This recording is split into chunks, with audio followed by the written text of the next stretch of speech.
Jesus Christ. Praise him, hallelujah.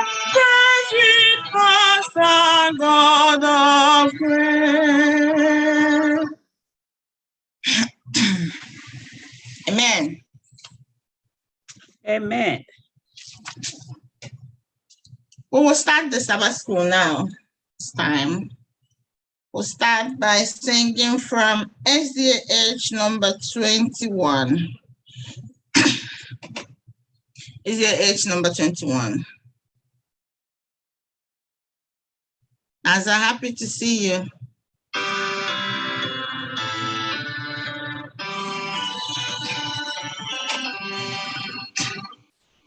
Immortal, invisible, God only wise, enlightening, accessible, hid from our eyes, most blessed, most glorious, the ancient of days, almighty, victorious, thy great name we praise.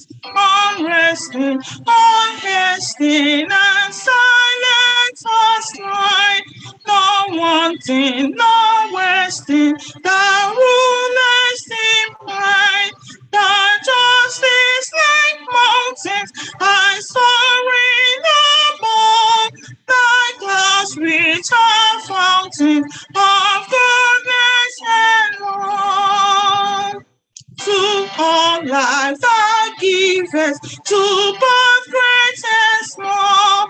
In all life thou livest, that through life of all we blossom and flourish as leaves on the tree, and wither and flourish, but not changed thee. Great Father of glory, pure Father of light, thy angels adore thee, all veiling their sight, all praises we render, all help us to see, 'tis only the splendor of light hide and dream. Amen. Amen. Amen. Dozie. Oh, Mandozi Ananda. Vicky, can you give us opening prayer, please? Oh, Dozie's here. You're muted, ma. Dozie, you're muted. Yeah. Okay. Happy Sabbath. Happy Sabbath. And happy Mother's Day. Let us pray. Our kind and loving Father in heaven, Father, we thank you so much for a wonderful Sabbath morning. Father, Lord God Almighty, we are so grateful for how you led us through the week into another worship day. We lift you high, we exalt you, and we say, may all glory, honor, and adoration be ascribed unto your name in Jesus' name. Amen. Amen. We thank you for Johnny Macy's. We thank you for good health, for food on the table, and for all that you have done for us that we cannot count or remember. This morning, we have showed up in your presence to renew our strength, to worship and adore you.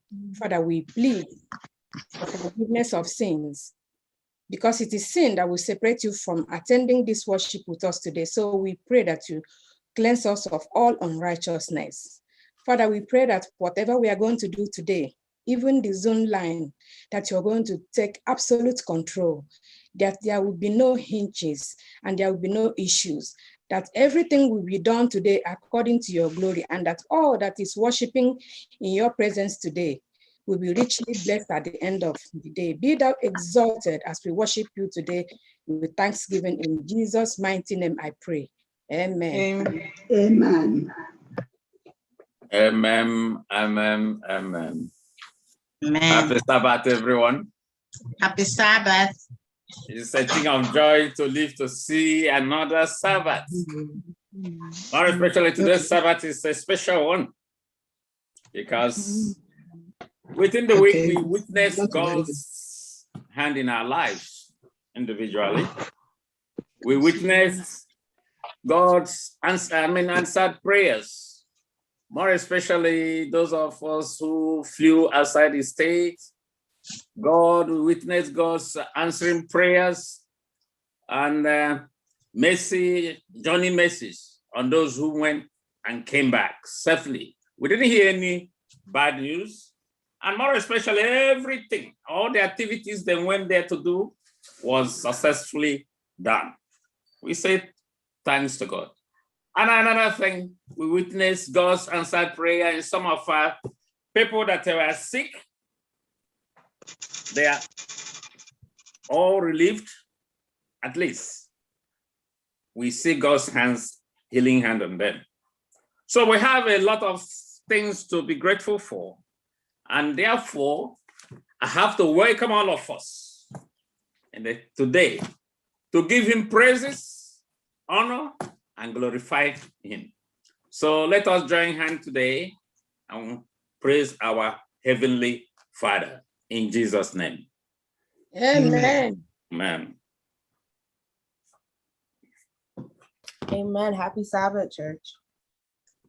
Happy Our, Happy Sabbath. Happy Sabbath. our Bible reading. Happy Sabbath too from Nigeria. Happy Wow. Sabbath. Happy Happy Sabbath. Sabbath. I'm glad to meet with all of you. Amen. We're glad to see you too. You're welcome. Welcome. Thank you, man. Thank you. Our Bible reading will be taken from 1 Peter 2, verses 9. I'll be reading from the New International Version. But you are a chosen people, a royal priesthood, a holy nation, God's special possession, that you may declare the praises of him who called you out of darkness into his wonderful light. May the Lord bless this reading in Jesus' name. Amen. Amen. Amen. Amen, everybody. Amen.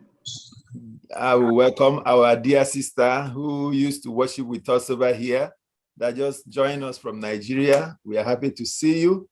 Thank you. Just stay put with us. Our worship service will continue till the end, and we'll do formal introduction again with you, okay? So I want to introduce our lesson today, our Sabbath school lesson. It's a very interesting one, which reminds us about our role, that we descended from somewhere. There is a connection. We have a part to play. And the one Chinaza read, 1 Peter 2:9, we should know that verse very well. It's a verse that is loaded with promise, and we need to claim it. So today we are going to identify why God lavished his love on us by giving us those 4 attributes. Chosen generation.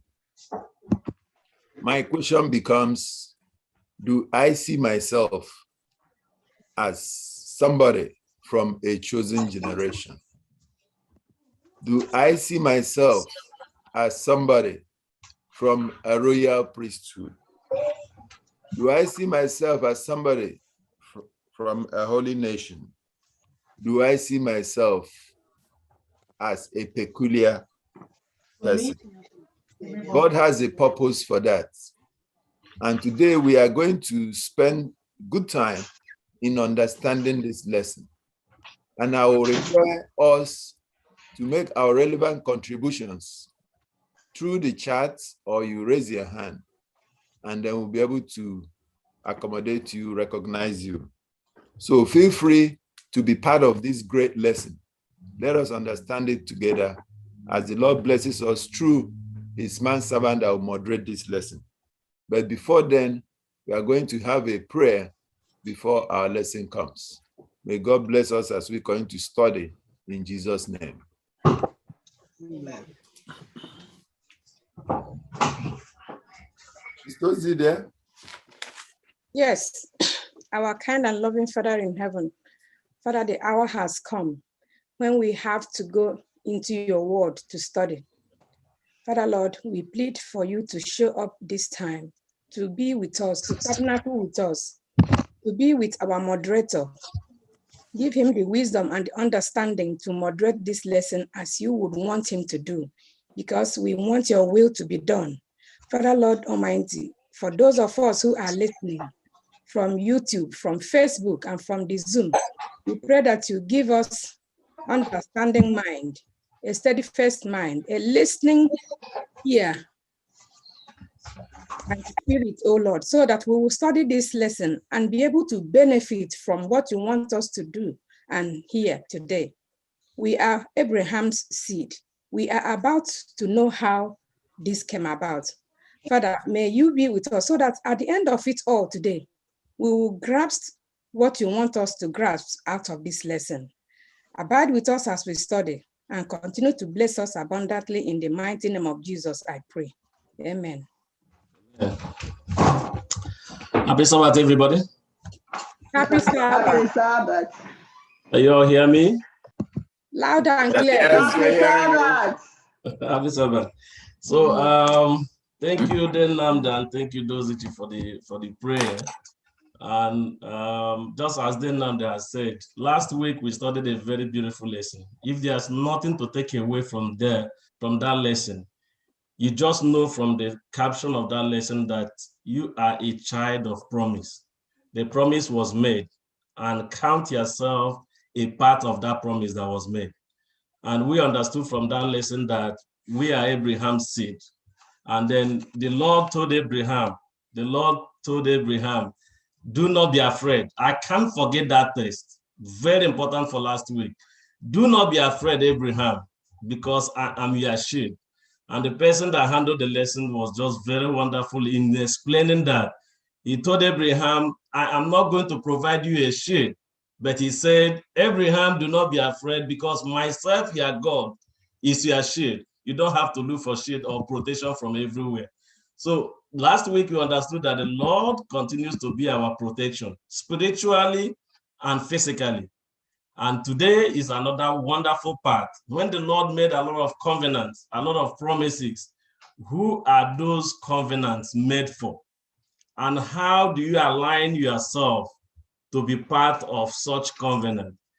Last week, we studied that beautiful one. This week, as Denamde has just said, we are studying another one, Abraham's seed. Abraham's seed. In Genesis chapter 28, verse 14, the Bible says, indeed, and that was a promise to Abraham. The Bible says, indeed, in you, Abraham, and in thy seed shall the families of the earth be blessed. In you and in your seed shall the families of the earth be blessed. And then in Galatians chapter 3, verse 29, which is a very prominent place today in our lesson, he wants to clear those who are part of that seed, those who are part of that blessing. And he says, if you be in Christ, then are you Abraham's seed and heirs according to the promise. Very wonderful promise. Once you are in Christ, then you are part of Abraham's seed. And if you are part of Abraham's seed, then you will partake in that promise. So it is only yourself that can count yourself out of the blessing or of the promise. So once you align yourself to the side of the Lord, then you are a part of the seed of Abraham, and then you are a part of that, that blessing.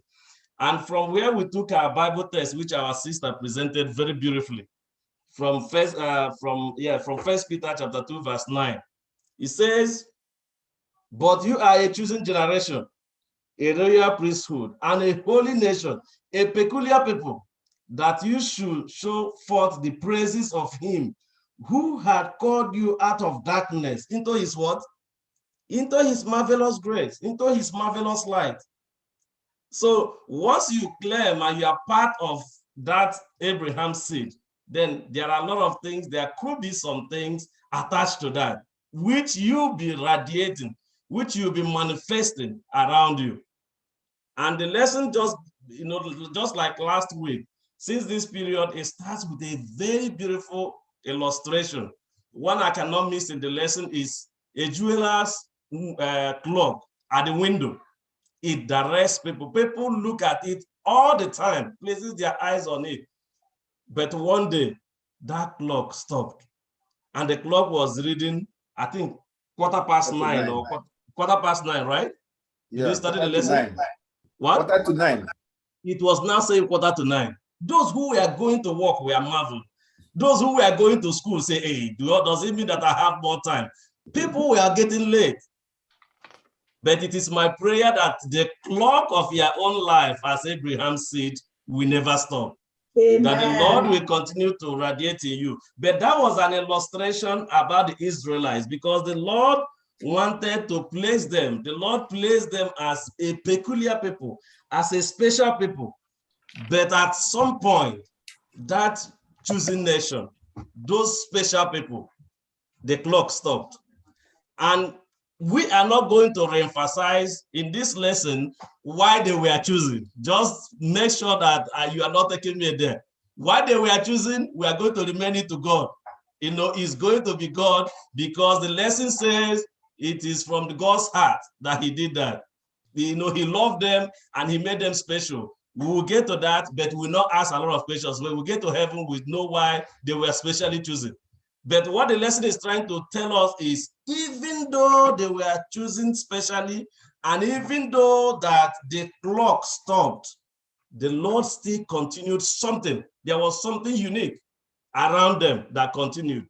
And then we are going to understand why they were above all people, and then why they were, like we'll talk about the special seed, that special seed. And then we'll talk about the inheritance of that seed. What was the promise? What were we going to inherit as part of that seed? And then even if the seed was disloyal, what remained of that seed? And which is the remnant. And you continue up to the point where you will now understand why the Lord chose those people. And if you didn't do what the Lord has chosen, is there a way that the Lord will make sure that those things that he had wanted of the chosen people will never be done? So which part are you? Abraham's seed and ready to shine, ready to walk with God. Can somebody get the book of Deuteronomy? Deuteronomy chapter 7, verse 6. Deuteronomy chapter 7, verse 6. And get your Bibles. There are a couple of places we are going to read together. For you are a people, holy to the Lord your God. The Lord your God has chosen you out of all the peoples on the face of the earth to be his people, his treasured possession. The Lord your God has chosen you to be a special person. I don't want to say a special people. The Lord today, you call your name because you believe in Christ, and because you believe in Christ, you're already an Abraham seed. And the Lord has said that he has chosen you as a special person and has made you above all the people on the surface of the earth. Look at how special the Lord has made you. And then when the lesson was referring to the people of Israel, the Lord said that in the lesson, if you study the lesson very well, he says that civilization, if you come to civilization, they were not the most prominent people in civilization. Even the Egyptians then were more than them. But the Lord chose them as Abraham's seed, right? Now, when you also come to, and the lesson tells us that they were a small group with little culture. They didn't have much to be bragged upon that the Lord has chosen them. But the Lord decided to choose them, right? And then what about the special qualities, special skills? There's nothing so fantastic about them, but they were chosen. And then when you come to morality, the lesson is telling us that Israel was not just the best people in terms of morality. But then why were they chosen? Can somebody say, why was the Lord particular about them? Why were they chosen? Despite all these points that they were lacking behind, the lesson in Deuteronomy chapter 7, verse 6 said they were special people. Why? Because God loved them. First one, Because God made a promise to their father, and God does not go back on his words. The Lord made promise to their father, and the Lord does not go back on his promise. The Lord loved them. There's one more thing I'm looking for. The The Lord Lord wanted them to out of declare bondage. his love to the other nations. No, say that again. The Lord wanted them to use them to declare his light to the other nations, his They grace. had a special task. They They were obedient. They were obedient to the command of the Lord. One, they were obedient to the command of the Lord. We will come to that in the lesson. We'll find out how obedient they were. And then equally, but they also that they were a vanguard for God's message on planet Earth, on the people around them. What again? There's one more. They were brought out of slavery by God, liberation. They were brought out of slavery, and this is the liberation. There are two key things. Just one word I'm looking for. Abraham obeyed the Lord. When the Lord asked him to get up, then he obeyed the Lord. Obedience. Obedience also is part of it. The word I am looking for is go ahead, Eda. I was saying that, according to the scripture, they were the least of all people, meaning they didn't, they were humble, I think, because the Bible said they were least of all people. God delights in making the humble people big, great.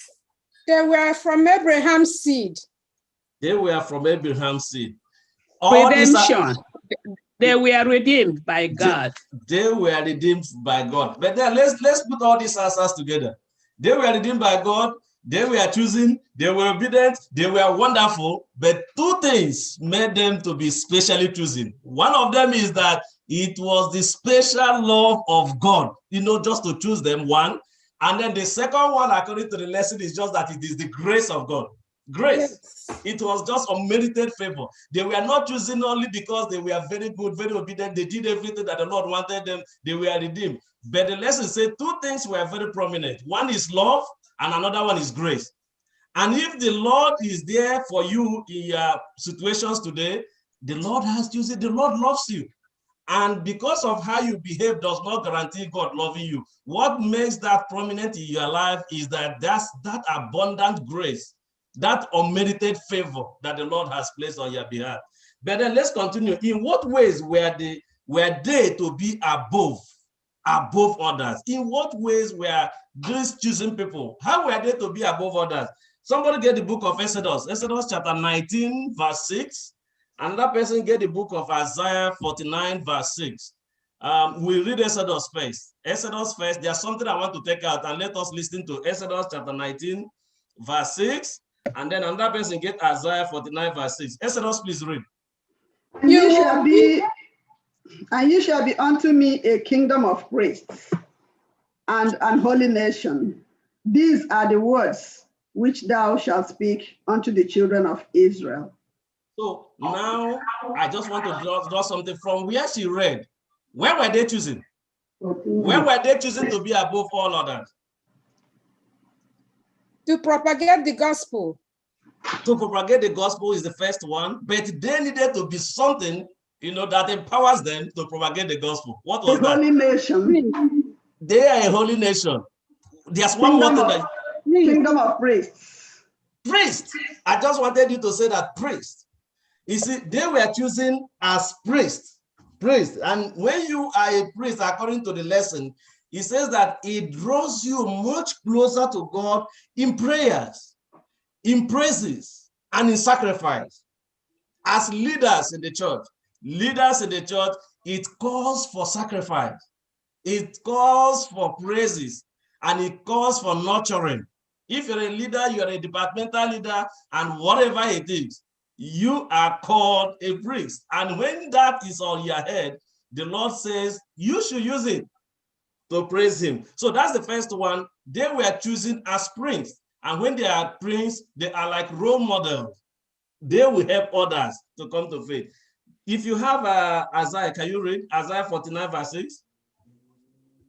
He says, it is too small a thing for you to be my servant, to restore the tribes of Jacob, and bring back those of Israel I have kept. I will also make you a light for the Gentiles, that my salvation may reach the end of the earth. So what do you understand from what you read? Well, he's telling us that he will make a light to reach those Gentiles from you, and the salvation will reach the end of the earth through them. Okay. Now the Lord is strategically placing them as an intermediary, right, between God and the Gentiles. Right. The Lord placed them above all to use them as intermediary to propagate the gospel. Now right. He wants to reach the Gentiles, and because you are Abraham's seed, the Lord wants to use you as a light, and He wants you to live. I don't know the translation I read. I don't know the one you read, but one says they were to live above sin.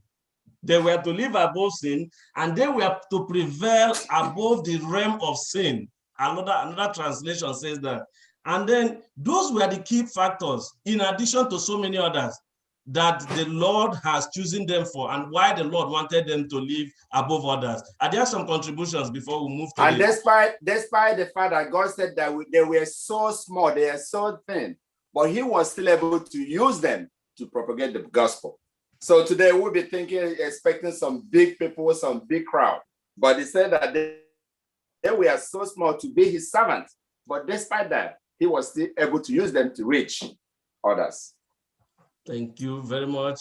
Yeah, Brother Emeka, you're raising your hand. Unmute yourself. Go ahead. Brugo, I just wanted to widen the scope of leadership when you said when you're a leader in the departments, not only being a leader in your department, when you are in the family, you have children, and you are also a leader. You have to be a spiritual leader, because the Bible says we are chosen generation, a royal priesthood. We have to be priests wherever we find ourselves. Commit yourself to prayer, sacrifice for your family, for your community, for the environment where you live in. That's leadership expands to that, not only being a departmental head in a church or whatever. Thank you very much. In your household, you are still a leader. Within your family, you're a leader. Within the church, you're a leader. Anywhere you are, consider yourself a leader. And the Lord has placed you in such position for a reason, But as we continue in the lesson, we'll find out how Israel, related to that position the Lord has placed there. Are there some other contributions? And teacher, also, I want to say that to be a leader, charity begins at home. You have to lead from your home first. You can't lead outside or lead the church without you actually leading your own house. So we have to start from home and be able to lead others. So we have to start from home to lead with others. I still need more contribution on that. Okay, so let's look at the inheritance of the seed. And it's also a key component of the covenant. We are talking about the covenant, throughout this period. And the lesson is telling us that there was a deal, that the Lord has placed to Abraham, and through his lineage. First of all, it was promised to Abraham, and then Abraham, the promise of the land, that was made to Abraham, which we find in Genesis chapter 35, verse 12. When that promise was made to Abraham, the Lord said that you need to just wait a little bit. That the promise will be fulfilled in between 400 years. The promise will be fulfilled. But the lesson told us that the promise of a land will be given to God's people, Israelites. That promise of a land was given to them as it was promised, through their father Abraham. Isaac was part of it. Jacob was part of it. And then it continues to the time of fulfillment. And that was only fulfilled when during the time of Moses and Joshua, down the line. Even when Joseph was dying. Let us get, do you have Genesis chapter 50, verse 24? Genesis chapter 50, verse 24. Another person get us the book of Deuteronomy, chapter 1, verse 8. Deuteronomy chapter 1, verse 8. And then Genesis 50, verse 24. You see how those people related to the promise, even at the point, of death. What were they saying? How were they also, relating with that promise, in their mind? If you have it, you can read. And Joseph said unto his. Then Joseph said to his brothers, I am about to die, but God will surely come to your aid and take you up out of this land, to the land he promised on oath to Abraham, Isaac, and Jacob. So this is Joseph now about to die, the wish of a dead person, and he's reassuring his people that even as I am about to die, maybe I may not be part of that land that has promised, but the Lord who has promised you, made this promise, this covenant to you, will certainly fulfill his own part. And he made it to our forefathers, Abraham. He made this promise to Isaac. He made this promise also, the promise continued up to Jacob. But be fervent and hold on to this promise, as Abraham said, that definitely he is going to fulfill his promise. If you have Deuteronomy chapter 1, verse 8, you read.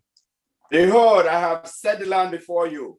Go in and possess the land which Yahweh swore to your fathers, to Abraham, to Isaac, and to Jacob, to give to them and to their seed after them.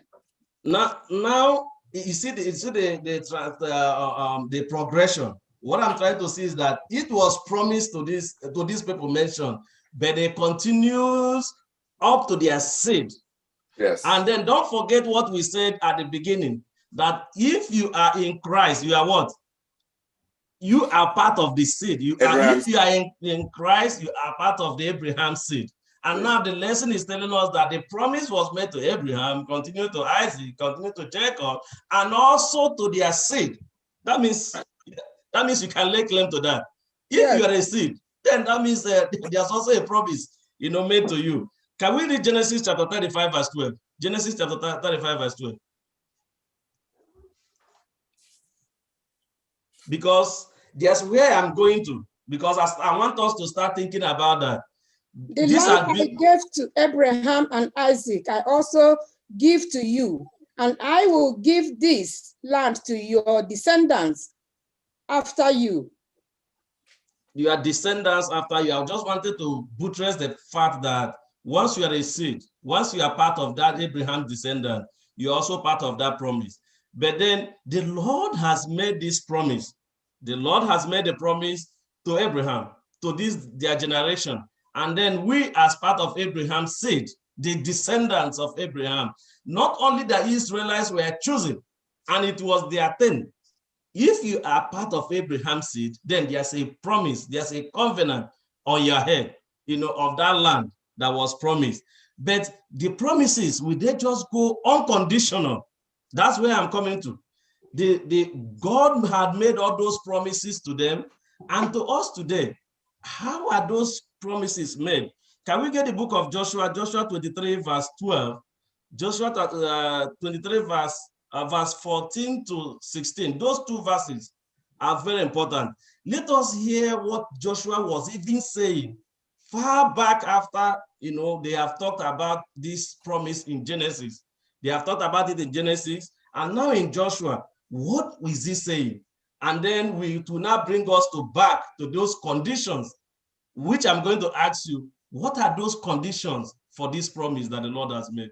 If you have Joshua 23, verse 14 to 16, you read. And behold, this day I am going the way of all the earth, and in all your hearts and in all your souls, that not one thing hath failed of all the good things which the Lord your God spake concerning you. All are come to pass unto you, and not one thing hath failed thereof. 15. Therefore it shall come to pass that as all good things are come upon you, which the Lord your God promised you, so shall the Lord bring upon you all evil things, until he have destroyed you from off this good land, which the Lord your God had given you. 16. Okay, 16, go ahead. Just before you read 16, just 16. Now, Joshua was saying, I am going, but I am very confident in the Lord. When the Lord has made a promise, that is his own part of the covenant. I'm reassuring you that he will never fail, that he will be fervent in his own part of this covenant. But let me tell you, in verse 15, if the Lord is able to keep to his, don't play with him as well. The Lord is Lord of vengeance. If you don't do your own part of it, he has promised you a land and you feel it's just yours permanently. No, if you don't do your own part of this bargain, he's going to kick you out. He's going to wrestle you. He's going to do all of the, I like the verse that you use. He says, even it's a threat. Even he keeps to his own threat and he will break you away from that. Verse 16, please read it. 16. When you have transgressed the covenant of the Lord your God, which he commanded you, and have gone and served other gods, and bowed yourself to them, then shall the anger of the Lord be kindled against you, and ye shall perish quickly from off the good land which he had given unto you. That is loaded. Let us reason. What are those things that you make the Lord to be angry? Not to keep verse 14. He promised in verse 14, he's very faithful. In verse 15, he says that the Lord is a Lord of vengeance, and if you don't do it, what are those things mentioned that will make the Lord not to fulfill his promise on our head? If you worship other gods. That's and the first one. If you transgress from the covenant of the Lord, if you go against it. Disobedience. Disobedience, transgress against the commandment of God. What other things? And idol worship. What are those other things? Marrying other people that is not an Israelite. Marriage, intermarriage with hidden nation. Yeah, I'm certainly sure we will be coming to marriage later, where the Lord was talking about the relationship he wants us to keep. But for this verse now, I am super sure from what we are saying that, worshiping other God. What does it mean for them to, if you worship other God, this promise of the land of Canaan that I promised you, I'm going to deny you of that. What does that mean? They won't get it. What are those other, what could they do and it will be classified as worshiping other gods?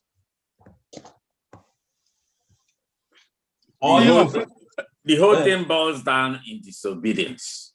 Anything you do to transgress God's law, you have disobeyed.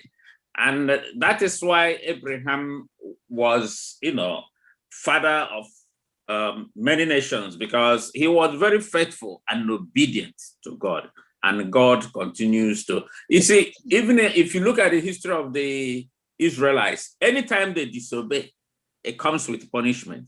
Even they have lost the land so many times, more especially in Northern Kingdom, where when they mix with people that worship other hidden gods. At a certain point, they lost that land by other nations, pagan nations. Okay. Then if you want to say something, go ahead. That's okay. I was just going to say, be faithful to God. You cannot be obedient to God if you're not faithful to him.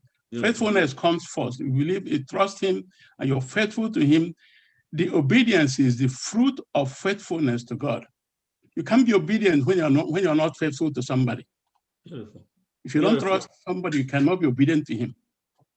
Now we hear about. God, you want to say something? Yeah, I wanted to say that this idolatry thing, like when you bow down to other gods, I think that annoys God a lot. It happens to us today. We come to church and we still don't believe that God will do some things for us. We still want to go and see one dibia or another. So those things are not only for Israelites, it's also talking to us also. That when you say you believe in God and believe that God will keep his promises.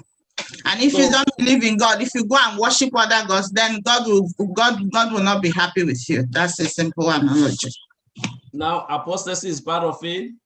Trusting God, being faithful, and being obedient, and all those. Can I say something? Yes, I'm coming. Can I say something? Yes, I'm coming, please. Once you depart from those, once you depart from this sequence, it means that there's a challenge, and that's what the lesson is saying. Once there's disloyalty, and once there's lack of trust, and then it starts affecting your commitment to worship. It starts affecting your faithfulness to God. And then by such, it starts affecting how you trust in the Lord. Yes, go ahead, just a quick one.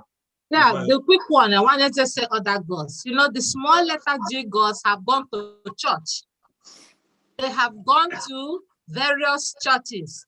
And most of our Adventists will go and say it's an Adventist praying, but they don't know what they have in their pocket. So we have to be very careful where we'll go, what we'll do, because Satan have gone to church also. Yes, what she's saying is that let us not just look at false worship as just only we can also look at it literally, where people have tiny gods in them, and then we can also look at it spiritually. But there's just one quick part that we want to take from the lesson. How do we understand the conditions for salvation? If you read the book of Deuteronomy 28, we are not going to read that. Deuteronomy 28 was loaded. It has two parts to that promise. One part of it was Deuteronomy 28, verses 1 through 14. And if you read it, you will see that it was talking about if they obey. If they obey, those are the only things you'll be seeing from Deuteronomy 28, verses 1 through 14, as it was in the lesson. And then if they disobey, you are going to find that one in Deuteronomy 28, 15 through 68. And then for we not to read it, just a quick summary to that. The Bible is saying if they disobey, if they obey, they will receive his blessings and prosper in that land that he has promised. That's just one key part. Once they obey, that they are going to prosper and the blessing will continue to them. That's one part of Deuteronomy, the if part. Now, there's another if part. If they will be head of the nations, they will be the head of the nations. Now, they were to be above all the nations, but that's the if part in Deuteronomy divided in two. So once that if part is not there, what will happen in other part of Deuteronomy? If you read that place, it's very beautiful. From verse 15, you now see, if not. If they don't do that, they will be cursed and they will be expelled and they will be taken out of the land and they will be conquered in war. Two things, conditions that are attached to those benefits. Those conditions are very important. If you obey, for sure, the blessings will continue with you, you will prosper, and you'll be part of that Canaan. And then if the Lord has made you above all nations, then you will get it because you obeyed.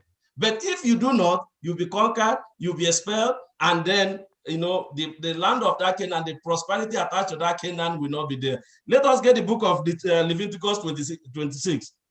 Leviticus chapter 26, verses 27 through 33. Some people raise their hand. Yeah, you have like two people with hand up.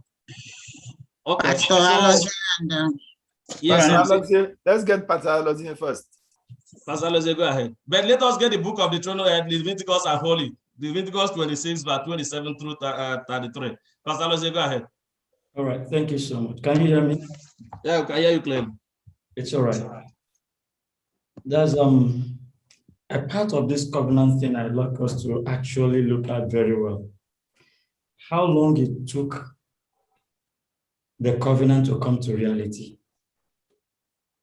It's assumed that Abraham died at the age of 175. He was about 75 years when that promise was made. And the Lord spoke to him specifically, your children will be in Egypt for so many years. Now we know they stayed 430 years in Egypt. Isaac lived the promise, the covenant. Jacob lived the covenant.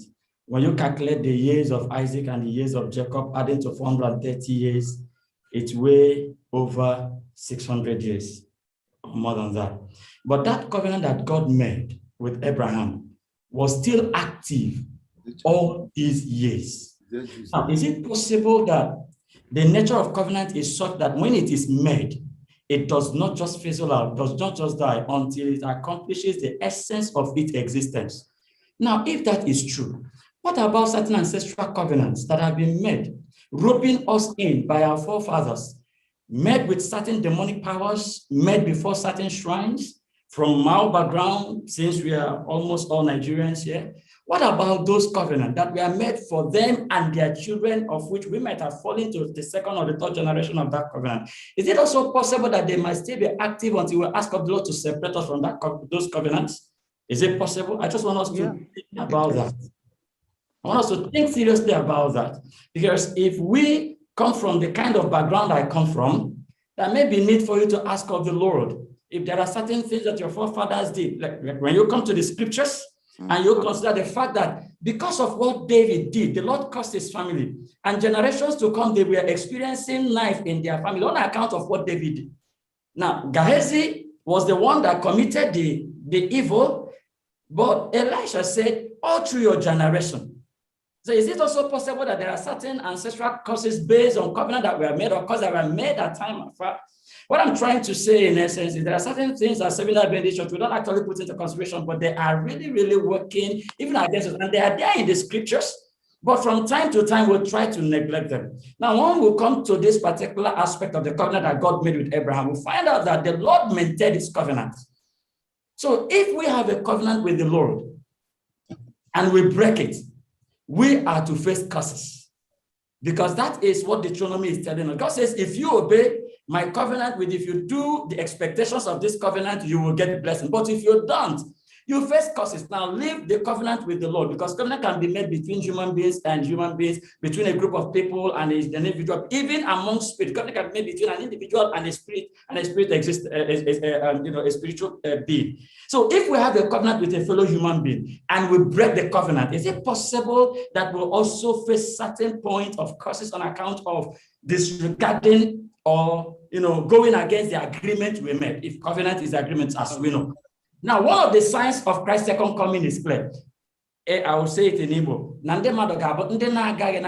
That is when the Bible says, Paul was saying, perilous time shall come in the time. So you have an agreement. Have you also noticed that in these days, when you have an agreement, even when you reach an agreement in an office, in a committee, the next 2 days, some of the committee members will come to go against what you have agreed upon.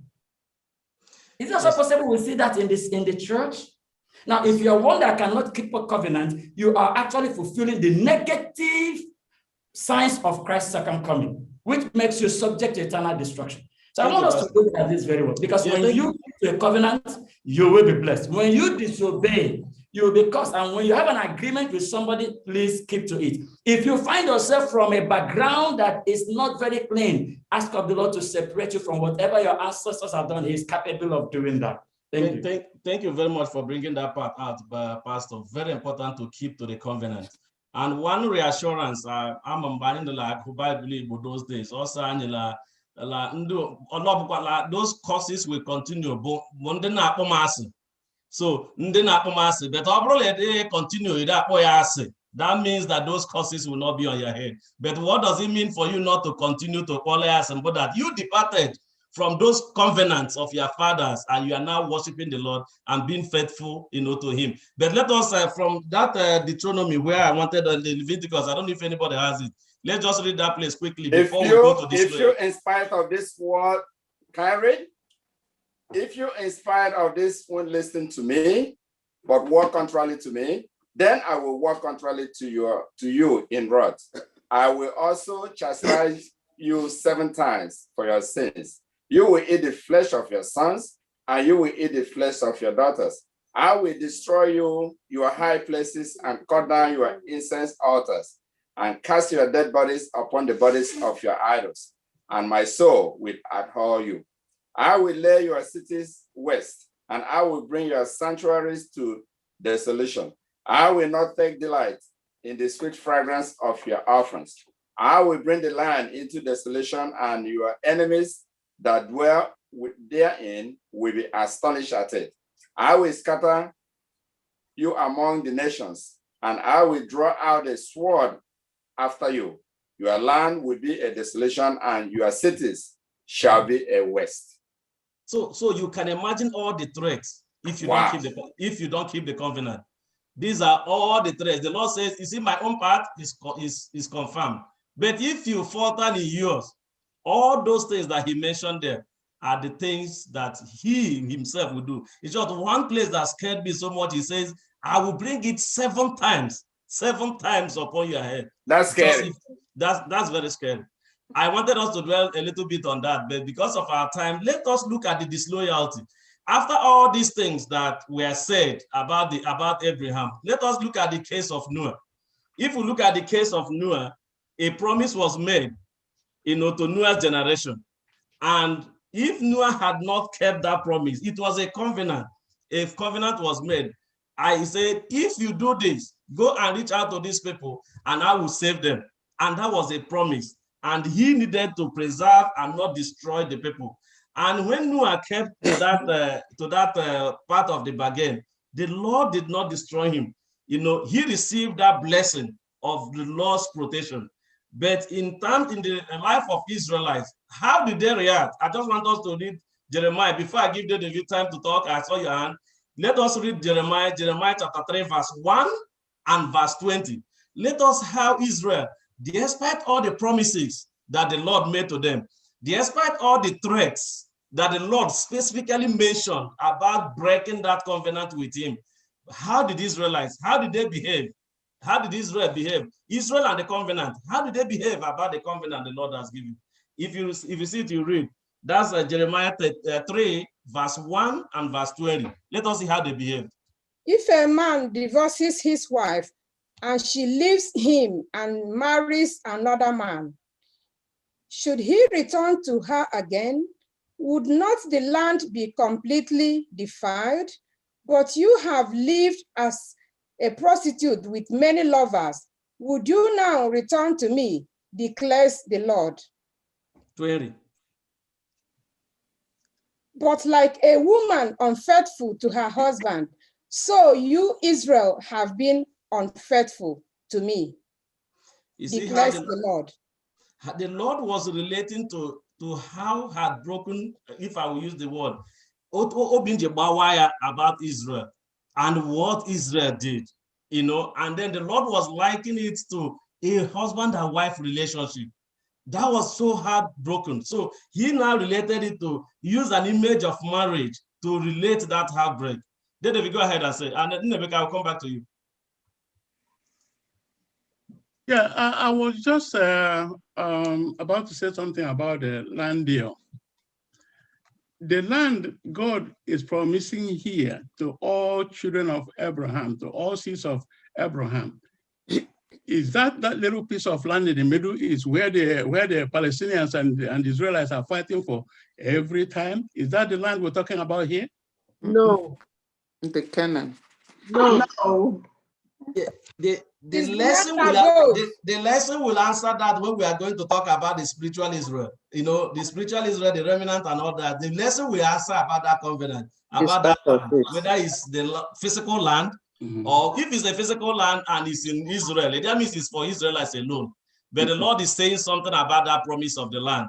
And if we are the Abraham seed, the Lord says you are heir of that promise. So how will you be, assuming the land is promised to my people in my village, how will I be a heir to it if the people in another village, if you are not part of it? So the lesson is going to throw more light as we continue on that. But let us see Jeremiah 11 verse 8. Jeremiah 11 verse 8. Let us see. It will give us an insight over some of those.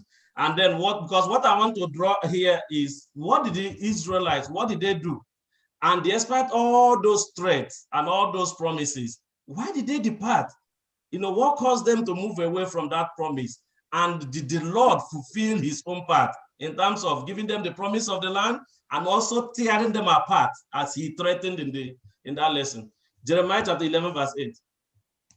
But they did not listen or pay attention. Instead, they followed the stubbornness of their evil hearts. So I brought on them all the curses of the covenant I had commanded them to follow, but that they did not keep. Okay. Pastor, go ahead. Pastor Zai, you're muted. Can you hear me now, please? Yeah, I can hear you. All right. I just wanted to respond to just quickly to what our elder said, the question he asked. As at the time, we're looking at the immediate promise and the eschatological promise. And that's the area talking about the eschatological, the one that is going to happen in the future. The immediate, as it was, physical land. But the point is, you see, as a result of disobedience, as Brugo, you have actually pointed out, the lesson also pointed out, they lost the land. where they are even occupying now, fighting over what God gave them was far more than that. But there are consequences for every disobedience. So they are suffering their act of disobedience. Okay. So they are suffering right now from the act of this disobedience. So I like you bringing out that part. There was a present part to that promise, you know, the Canaan, and there was a futuristic part of it where it was promised to us. And then we understood from where she read that Israel, the Bible says, stubbornly rejected the Messiah, despite all the promises and all the covenant. And the Bible says, so they lost the status as chosen people. Don't forget, when we started the lesson, we were saying that they were chosen. You know, they were loved, and they were just chosen by God out of his grace. But the lesson told us that when they departed from the Lord, when they turned their eyes and their ways away from the Lord, that they lost their status of the chosen people. And under the, and then the lesson was equally trying to, we're not going to go to that history. A part of that was only fulfilled in the life, in the days, in the reigns of David and Solomon, when they occupied the land fully. But right now, are they occupying that land fully? Ideano wars, Palestinian and all the Israelites wars and all of that. That's the physical part of it. And then the futuristic part of it is also there for us as Abraham said. What lessons can we learn from the life of Israel and God when it has to do with Israel and covenant? What lessons today, if we are Abraham's seed, the Lord made that promise, that covenant with them. And he says, if you fail, I'm going to destroy you. If you succumb to the problem, if you abide to the covenant, I'm going to fulfill it. And you have now seen from what we read and all the discussions, what the Lord did. So what is the lesson for us today, as Abraham said? You have two hands up. Let you go ahead. Okay. I was just wondering if it looks like the covenant with Abraham, the beginning of the covenant, it is easier to keep to the words of the covenant or to the details or to the obligations of the covenant. But after so many generations, still reminding them on this covenant and continue to remind them, I think it becomes a little loose. It becomes a little more difficult. Were they doomed to fail? Because in covenant primer, we saw God walking through the pieces of the animals that were placed. Abraham never walked through those pieces. But because God claimed that the covenant was his. This is my covenant. So it was easy for Abraham, to keep on going because God was protecting him. But after 600 years or more, were they doomed to fail? Were they just, how were they continue to remember the really, really details of this covenant? And that's just my question. Yeah. If you let us, you see the question, let us look at it from were there those that kept to it. So if they were doomed, the promise was doomed to fail from the beginning. Let us see it from the eyes of were there others who kept that covenant and what was their relationship.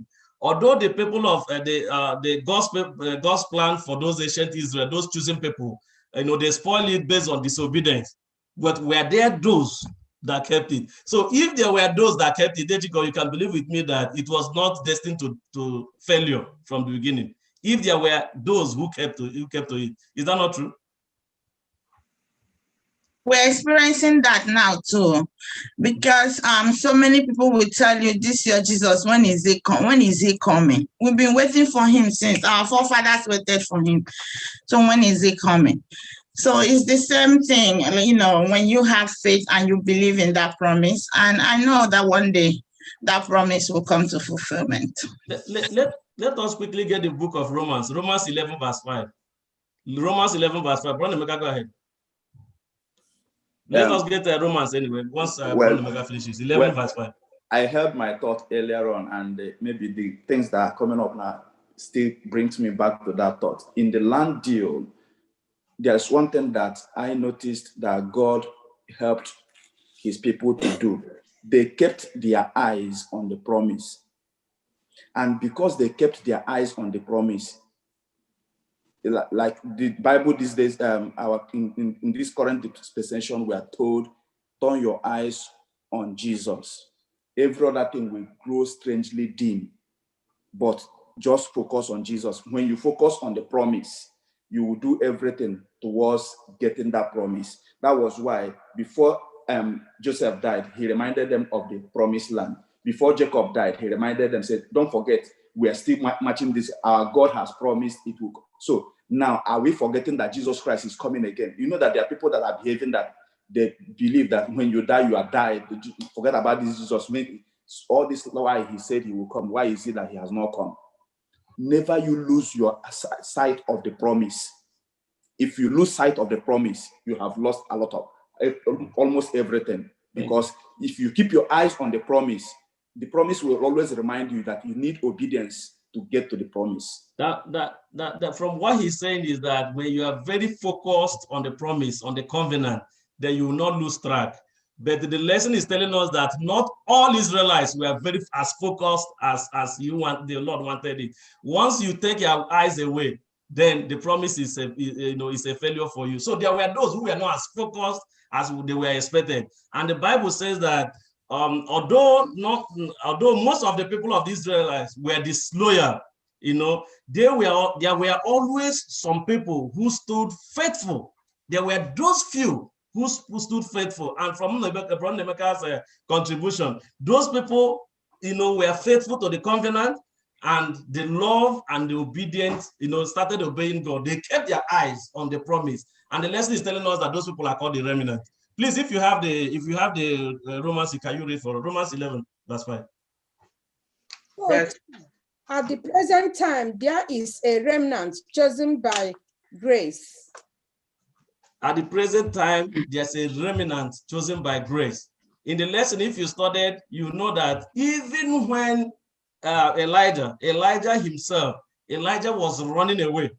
What happened to him? And what was in his heart? He said that they have killed everyone. What did Elijah say?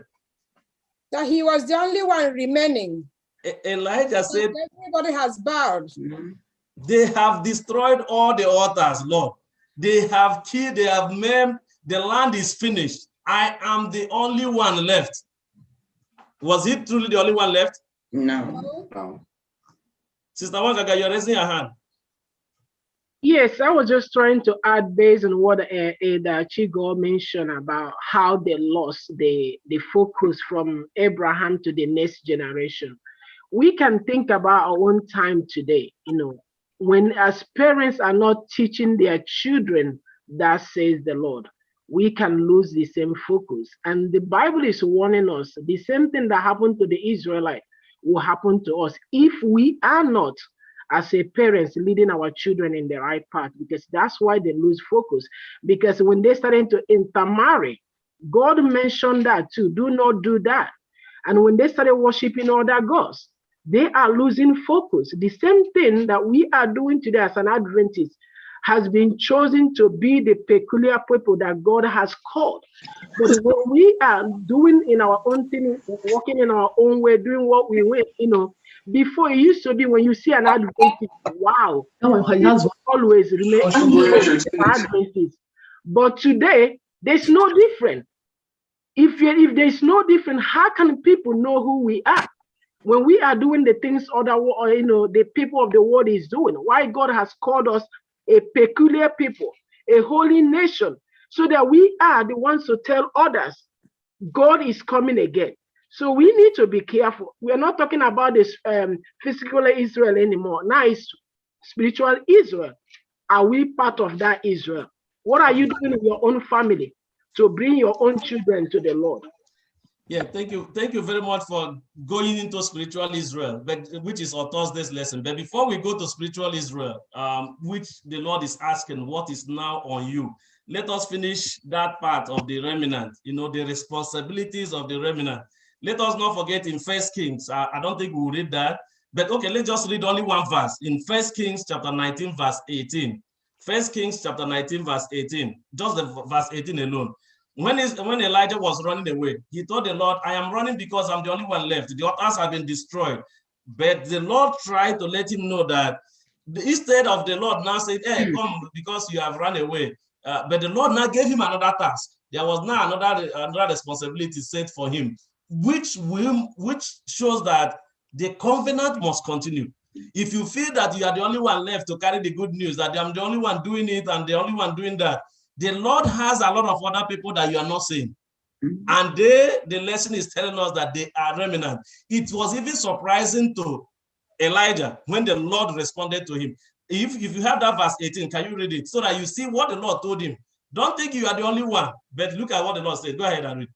Yet I have reserved 7,000 in Israel, all whose knees have not bowed to Baal, and every mouth that has not kissed him.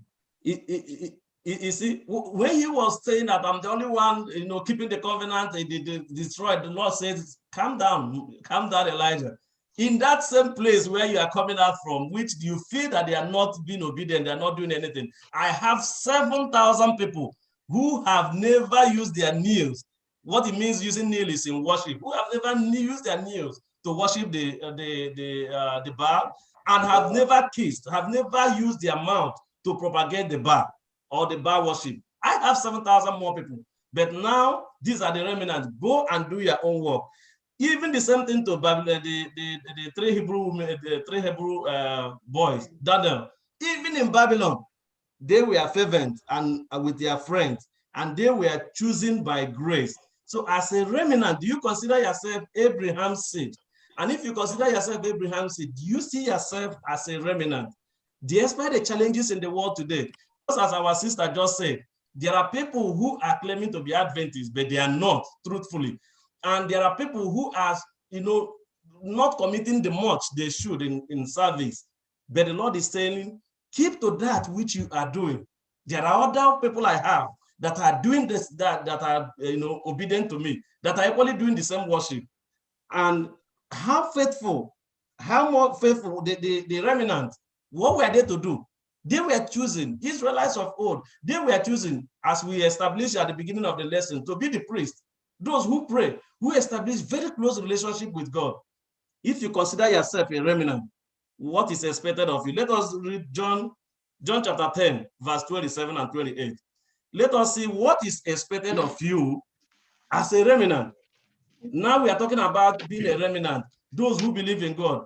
What is expected of you if you are Abraham's seed and you consider yourself among the tribulations, among the challenges of the world, you feel that I am distinct, I'm a special person.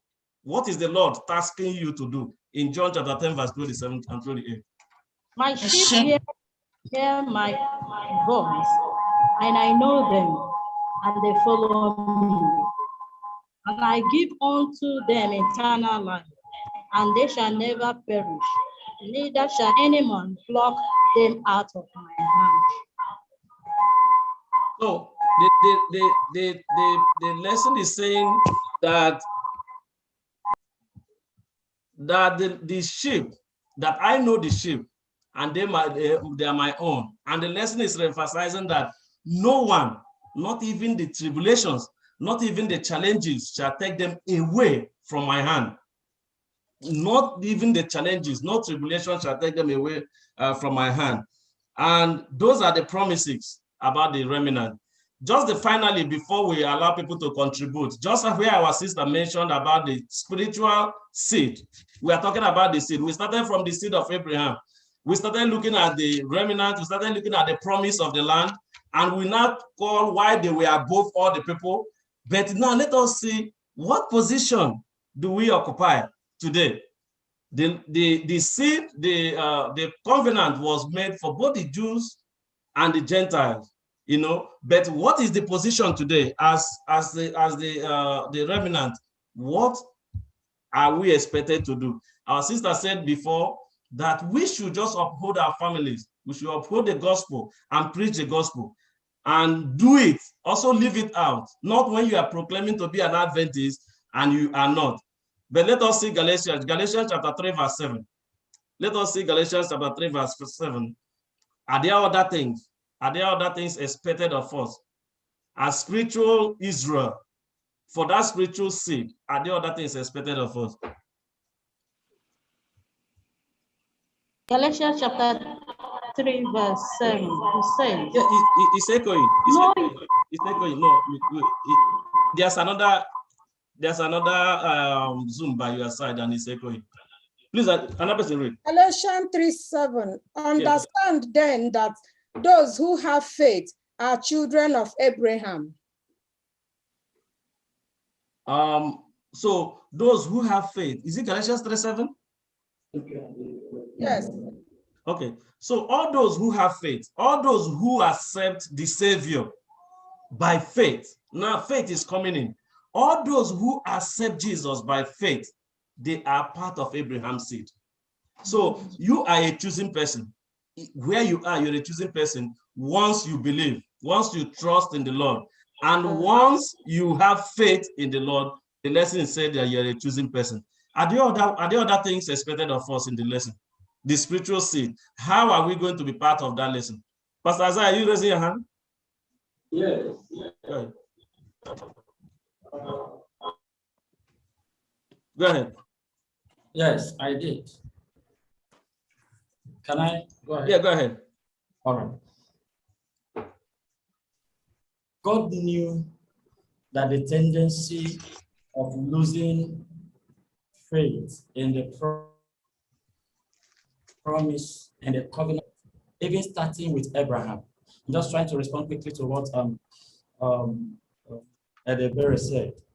That was why from time to time he will come out, he will re-establish a covenant. When Abraham died, he came to Isaac. He told Isaac, I had a covenant with your son, with your father, and I'm extending it to you. When Isaac died, he came to Jacob. He did the same thing. When it was time for the children of Israel, even after so many years, when he met with Moses, he told Moses, I am the God of Abraham, Isaac, and Jacob. And now Moses asked, when they asked me, what shall I tell them? Tell them, I am that I am. When Moses came to the children of Israel, he reminded them of the covenant their forefathers told them when he divided the Red Sea. All of the supernatural acts that the Lord displayed in Egypt were to re-emphasize his covenant with his people so as to build their faith. So from time to time, God was doing something to let them understand that they were not doomed to fail because he's still the same God. He has never changed. He can never change. Now, when it was not their own time, God had to take time to speak to them from Mount Sinai with so many supernatural manifestations to convince them of his existence and his power. So even till now, God still does things to tell us that his promises to us are still there. All we need to do is just keep believing him. Now, as remnants, not just that we are to have faith, we are expected to prepare a people. We're supposed to prepare this world for the second coming of Christ. In fact, that is the essence of our existence. As the remaining part of the original, the Old Testament church, the children of Israel, were to prepare the world, as it were, for the coming of Jesus Christ. When Christ came and established the disciples, the first early Christians, were to prepare the world for, to have faith and trust in Christ as the Lord and personal Savior. Now a remnant is to come, which is us, which has come, which we are, the remnant. Our duty is to spread the three angels' messages to prepare the world for the second coming of Christ. That is the essence of our existence. Yeah. Just before the Sabbath school called me off, I have just 1 minute, but there's just one important place I want her to read before we close. Please let us read Galatians chapter 3, verse 26 and 28. Very important place that I want For ye are all the children of God by faith in Christ Jesus. For as many of you as have been baptized in Christ have put on Christ. There is neither Jew nor Greek. There is neither bond nor free. There is neither male nor female. For ye are all one in Christ Jesus. So here Paul is saying us that once you are baptized in Christ, you are legitimate heir of the kingdom. And then he's bringing it that there's no partiality in God's promise. Whether you are black, you are white, or whatever you are, whether you're a boy, you're a girl, God is not partial. You are part of it. And in Revelation chapter 22, verse 5, it says that the promise will only be fulfilled when all of us will inherit this earth after we have spent time with God and the new earth will come. So that will be the completion of this covenant, this seed that was made to Abraham. So thank you very much for all the contributions and all that we learned in the lesson today. The most important part is that know that it is not only to the Israelites, is also to you. You are Abraham's seed, and the Lord is ready to work with you. Don't get tired with the Lord.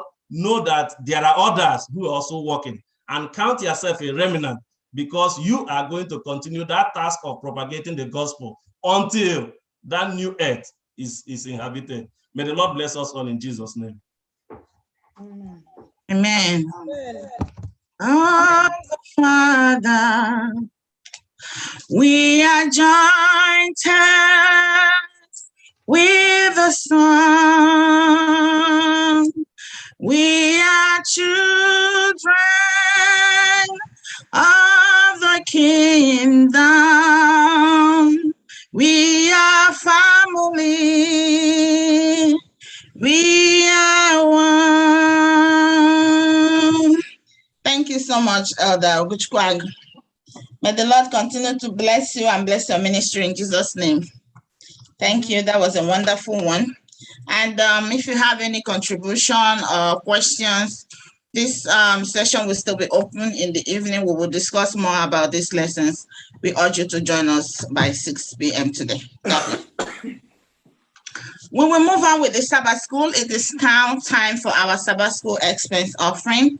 Like we all know what we do at this time, we give to support the Sabbath School, the projects of the Sabbath School, and also to do the work of the Lord. We urge you to please dip your hand inside your pocket and give generously as the Lord blesses you. In Jesus' name, amen. But can you project it, Brother Goshku? Can you project the Adventist giving platform? We have it on our phones. The app is on our phones, the Adventist giving app, and we also have a Zelle number. The elder will project that for us now.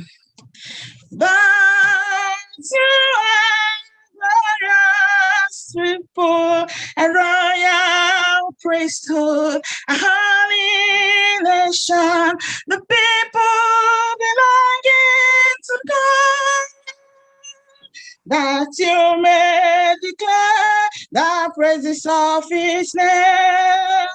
Draw you out of our words into his wonderful light.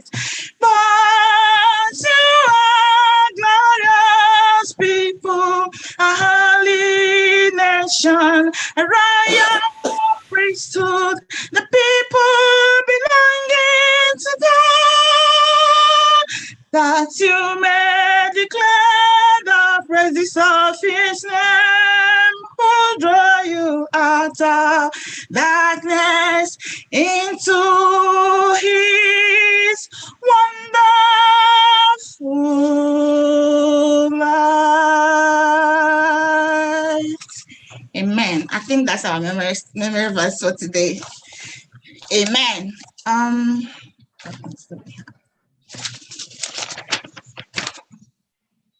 All right, go ahead, Eda. Amen. Amen. Happy Sabbath, everyone. Happy Sabbath. I hope we have been blessed today by this lesson. What an in-depth study. Thank you, Erago, for thoroughly bringing this lesson to us. And I thank everyone that contributed to make this lesson a spirit-filled. May God continue to bless you all. You see, this lesson cuts across so many areas, but I can only comment on one. You see, just as God promised Abraham land, as part of the covenant deal, a gift of grace to Israel, our Lord Jesus has also promised us a land in heaven, as spiritual Israelites. He has promised to come back for us and take us to a land he is preparing for us in heaven. But there are conditions to be citizens of heaven. We have to be intentionally choose to be faithful and committed ourselves in the Lord in obedience and live daily in Christ Jesus, knowing that he's faithful to his own promises, just as he promised us on, I think, John 14:1-3, I read this. Let not your heart be troubled. You believe in God, believe in me. In my Father's house are many mansions. If it were not so, I would not have told you. I go to prepare a place for you. And if I go and prepare a place for you, I will come again and receive you to myself, that where I am, you'll be too. I pray that this text will bring some consolation in our heart and help to sustain our faith to the end. May God bless us in Jesus' name. Amen. And as now I invite you again for next Sabbath as we take on lesson 7, and that will be Covenant at Sinai. We'll be privileged, if God willing. That lesson will be moderated by our head elder, David Wamba. Have a pleasant Sabbath. Thank you, Elder. Amen. We will now bring the Sabbath school to a close by singing from SDA 458. SDA 458, More Love to Thee.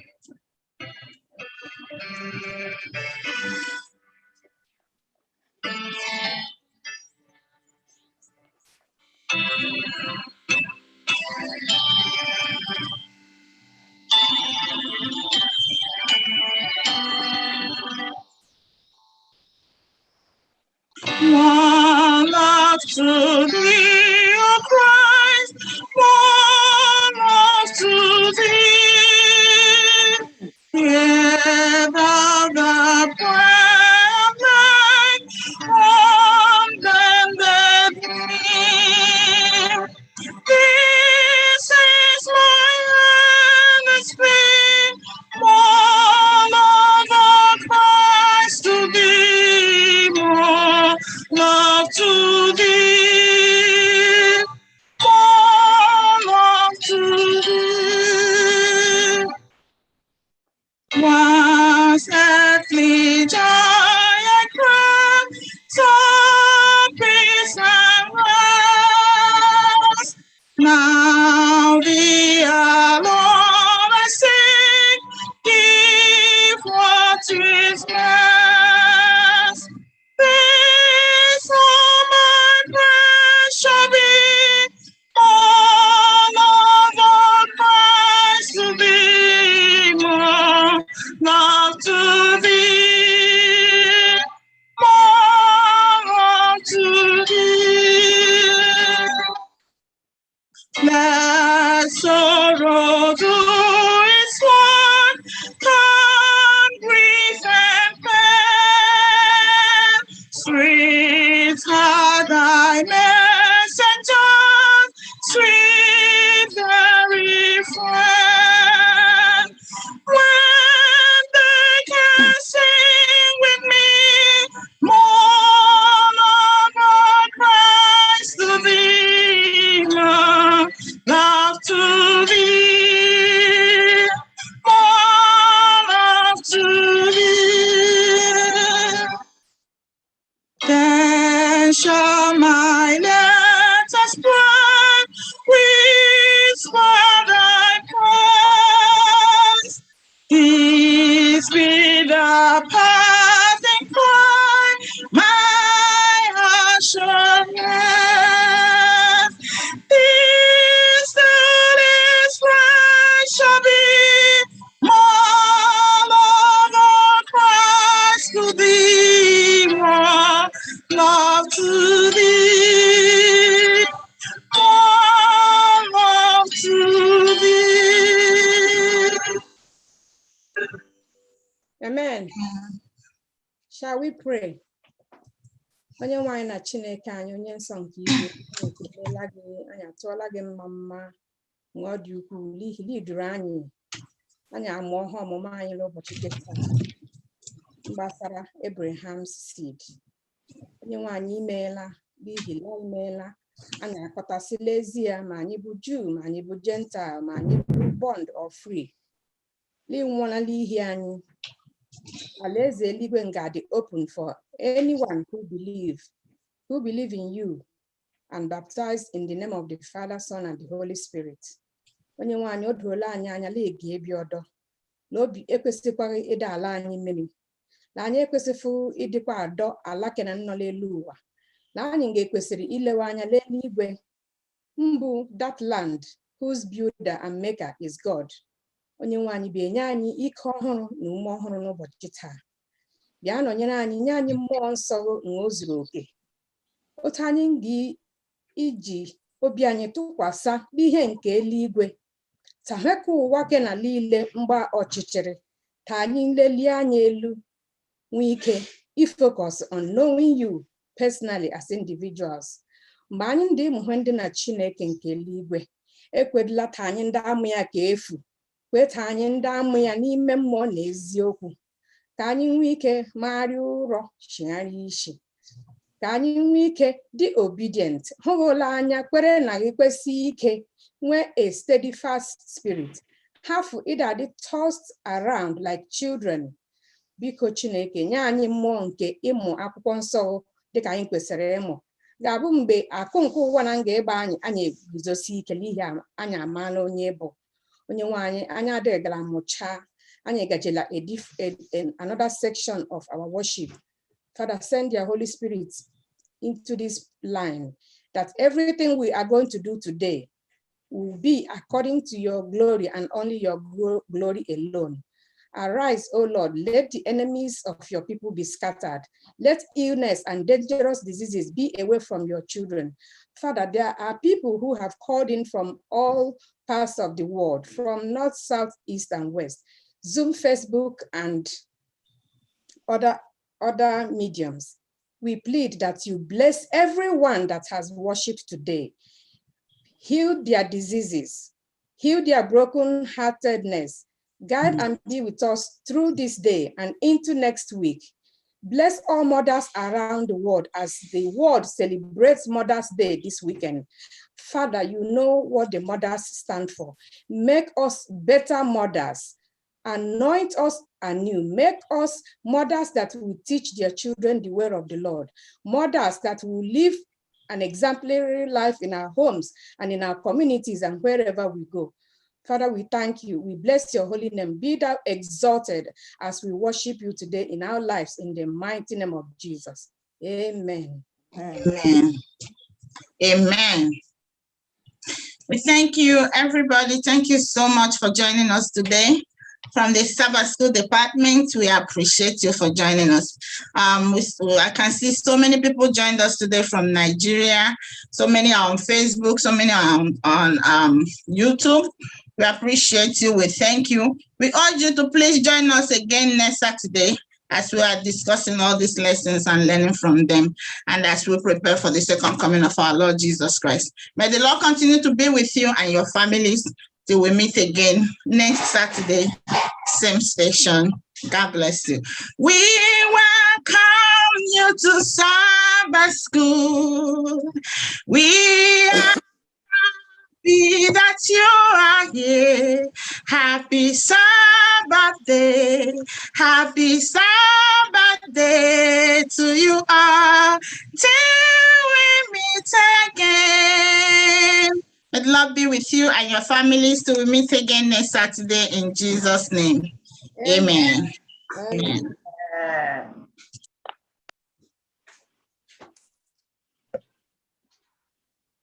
Happy Sabbath, church, and good morning. Happy Sabbath. Happy Sabbath. And to the mothers, happy Mother's Day. I know it's tomorrow.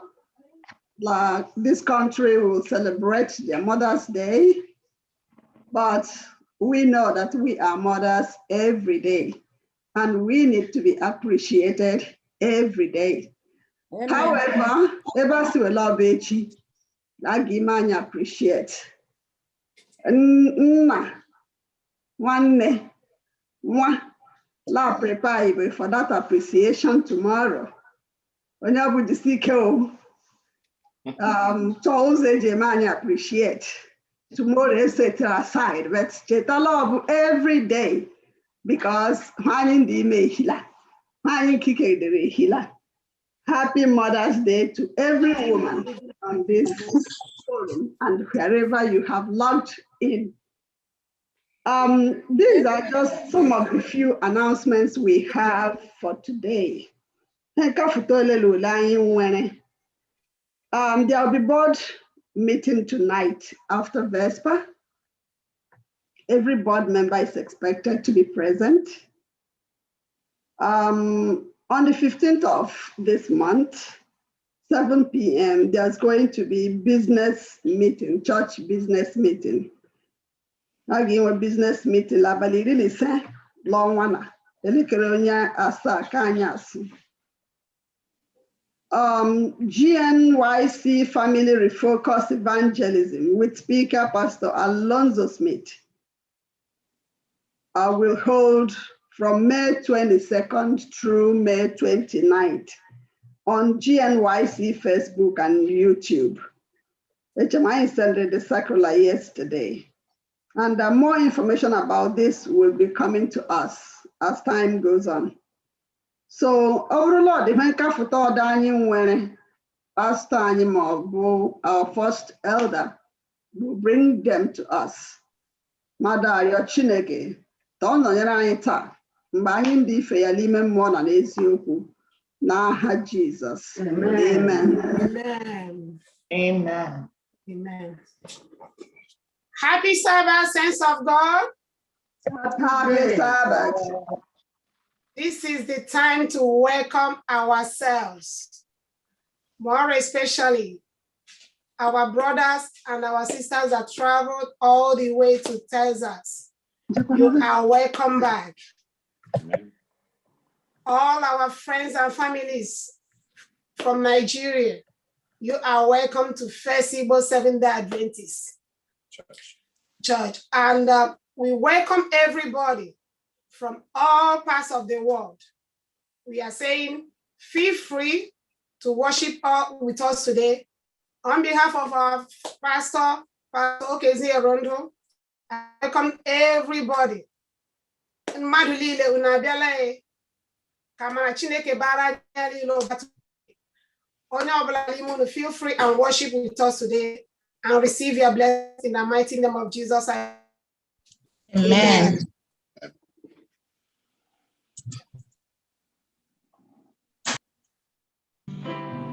This is the day. This is the day that the Lord has made. That the Lord has made. We will rejoice. We will rejoice and be glad in it. And be glad in it. This is the day that the Lord has made. We will rejoice and be glad in it. This is the day, wonderful day that the Lord has made. This is the day, this is the day that the Lord has made, that the Lord has made. We will rejoice and be glad in it, and be glad in it. This is the day that the Lord has made. We will rejoice and be glad in it. This is the day, wonderful day that the Lord has made. We are hands of the Father.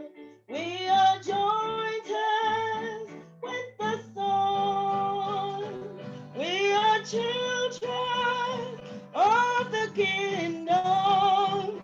We are family. We are one.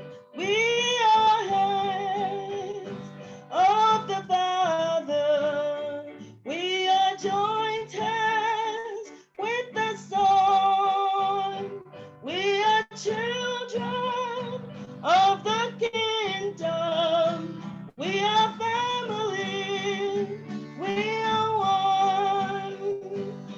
partakers of the suffering.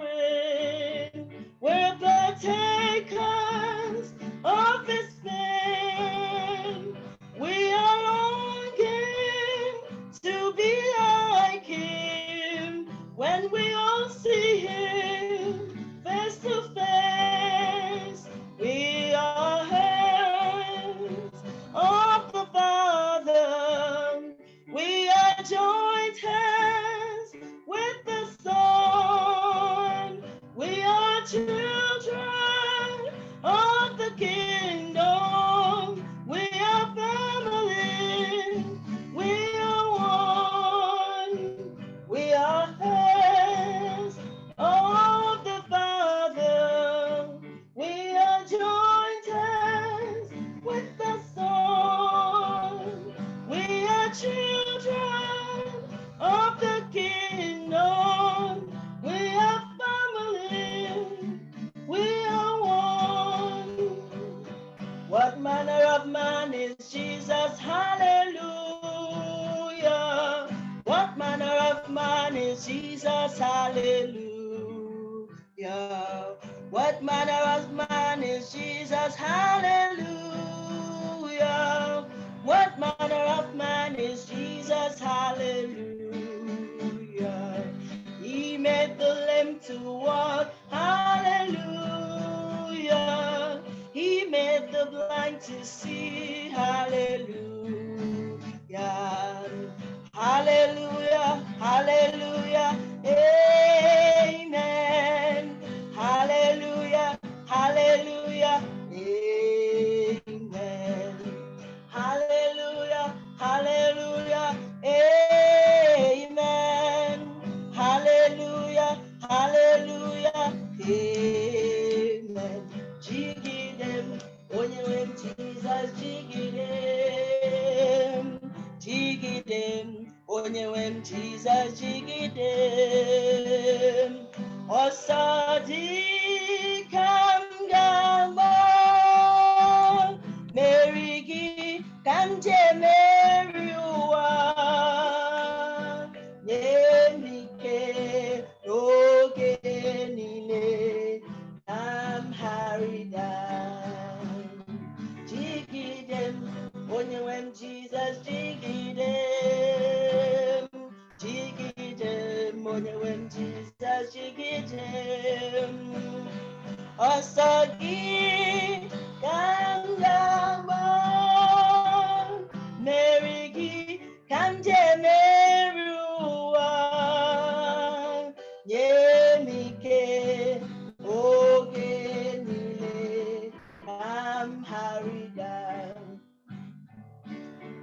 As the deer panteth for the water, so my soul longeth after you.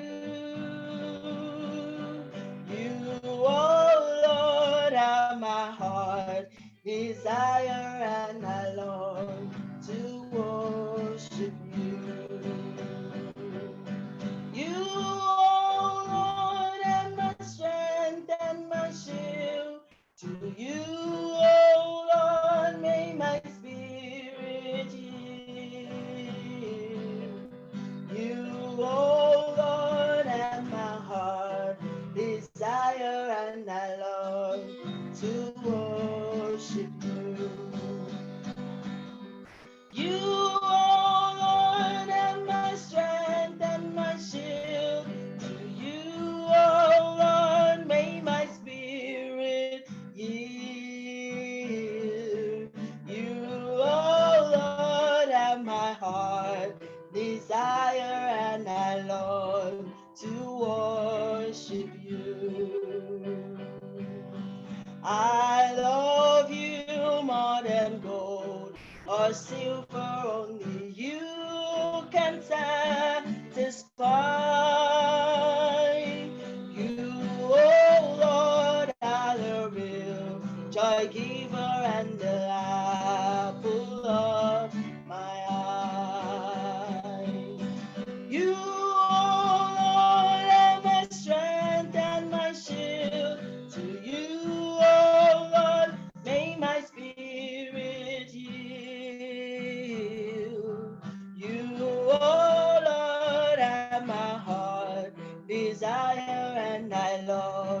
to worship you.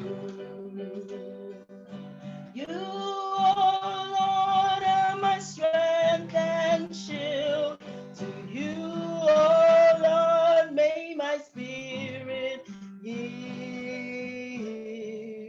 You, oh Lord, have my heart desire, and I long to worship you.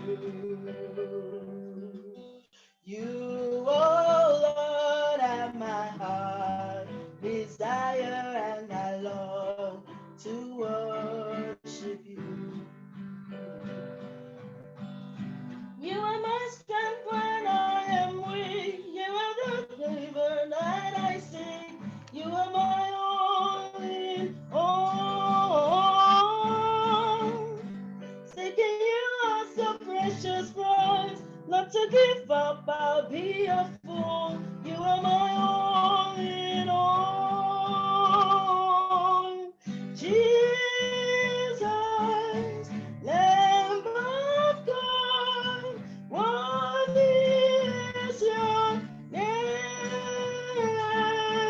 Jesus, Lamb of God, worthy is your name. Taking my time, my shame, and again I'll praise your name. You are my all in all. When I fall down, you pick me up. When I am dry, you fill my cup. You are my all in all. Jesus, Lamb of God, worthy is your name. Jesus, Lamb of God, worthy is your name. Jesus, Lamb of God, worthy is your name. Jesus, Lamb of God, worthy is your name. Idema ese Chineke, eluigwe na-agba ụwa na-asị idema eze Chineke, idema eze Chineke, eluigwe na-agba ama ụwa na-asị idema eze Chineke, idema eze Chineke, eluigwe na-agba ama ụwa na-asị idema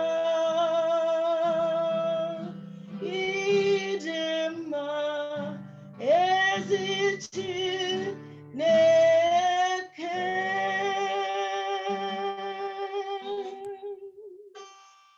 Amen. Beautiful.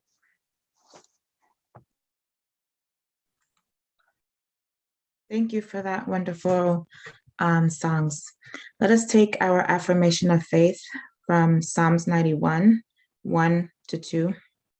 It says, "He who dwells in the secret place of the Most High shall abide under the shadow of the Almighty. I will say of the Lord, He is my refuge and my fortress. My God, in Him I will trust." Let us now take our call to worship, found in Revelation 14, 6-7.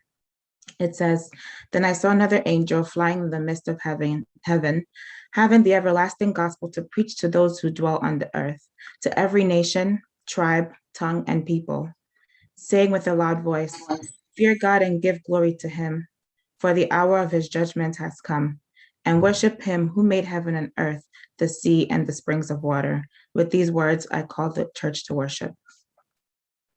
Spirit of the living God, fall afresh on me.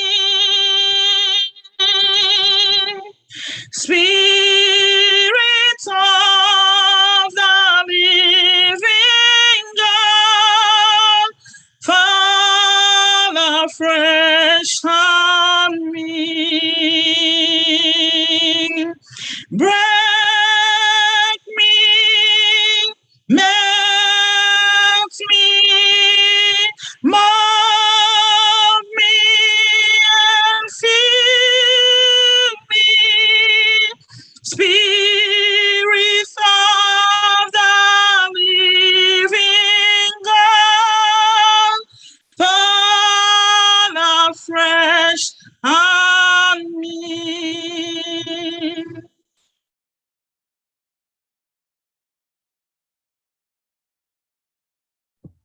Pastor Lozie, go ahead.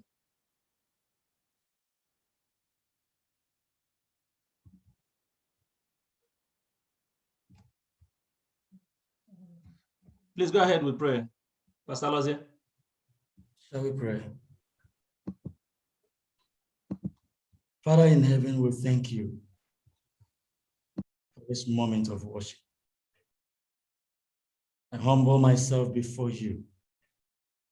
I present your entire congregation.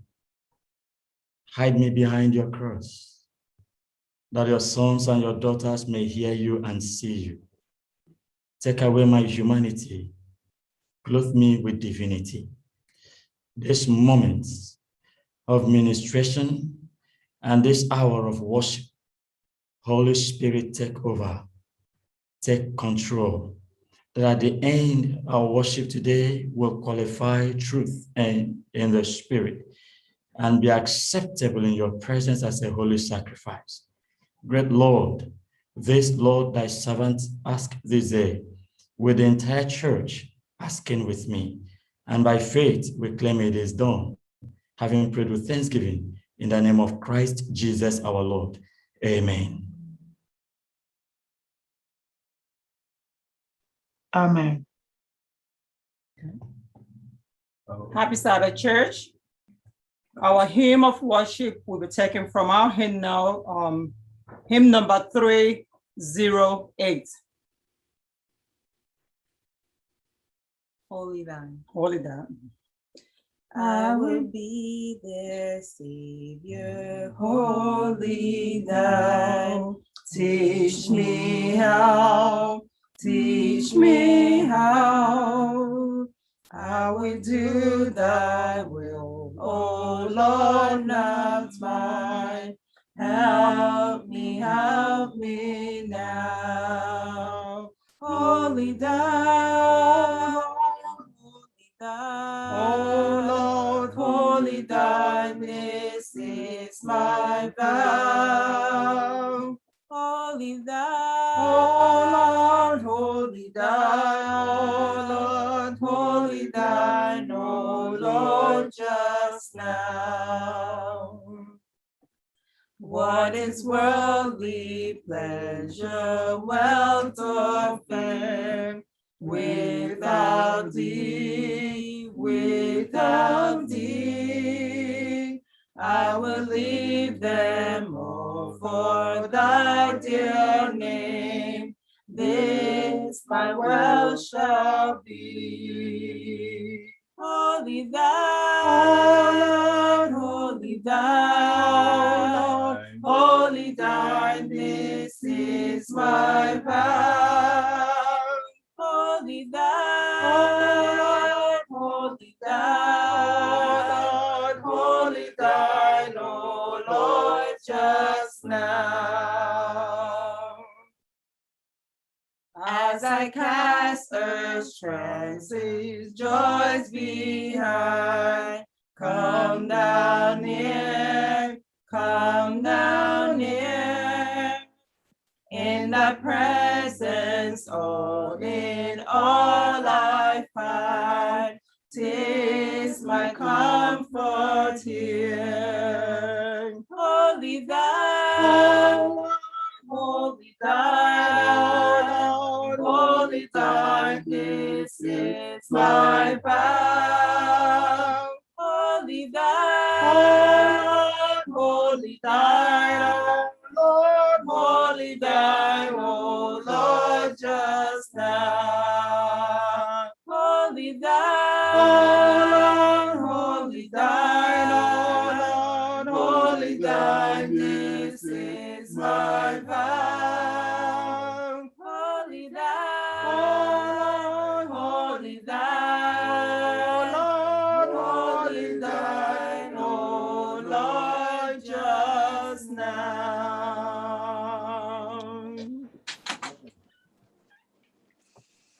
Amen. Happy Sabbath, church. Our scripture reading today will be taken from 2 Kings chapter 7, verse 1 to 2. 2 Kings 7, verse 1 to 2. And it reads, Elisha replied, Hear the word of the Lord. This is what the Lord says. About this time tomorrow, a seah of the finest flour will sell for a shekel, and 2 seahs of barley for a shekel at the gate of Samaria. The officer on whose arm the king was leaning said to the man of God, Look, even if the Lord should open the floodgates of the heavens, could this happen? You will see it with your own eyes, answered Elisha, but you will not eat any of it. May the Lord bless the scripture reading in Jesus' name. Amen. Ask me not, O gentle Savior, hear my humble cry, while on others thou art called. Do not pass me by. Savior, Savior, hear my humble cry, while on others thou art called. Do not pass me by.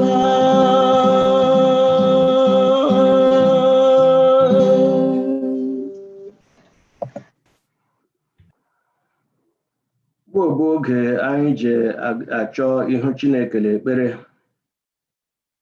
ito ya, ikele ya n'otu o ji duola anyị, ịrịọ mgbaghara mmehie, ịrịọkwa ya amara, ike anyị ga-eji pull through this week bịata abịata.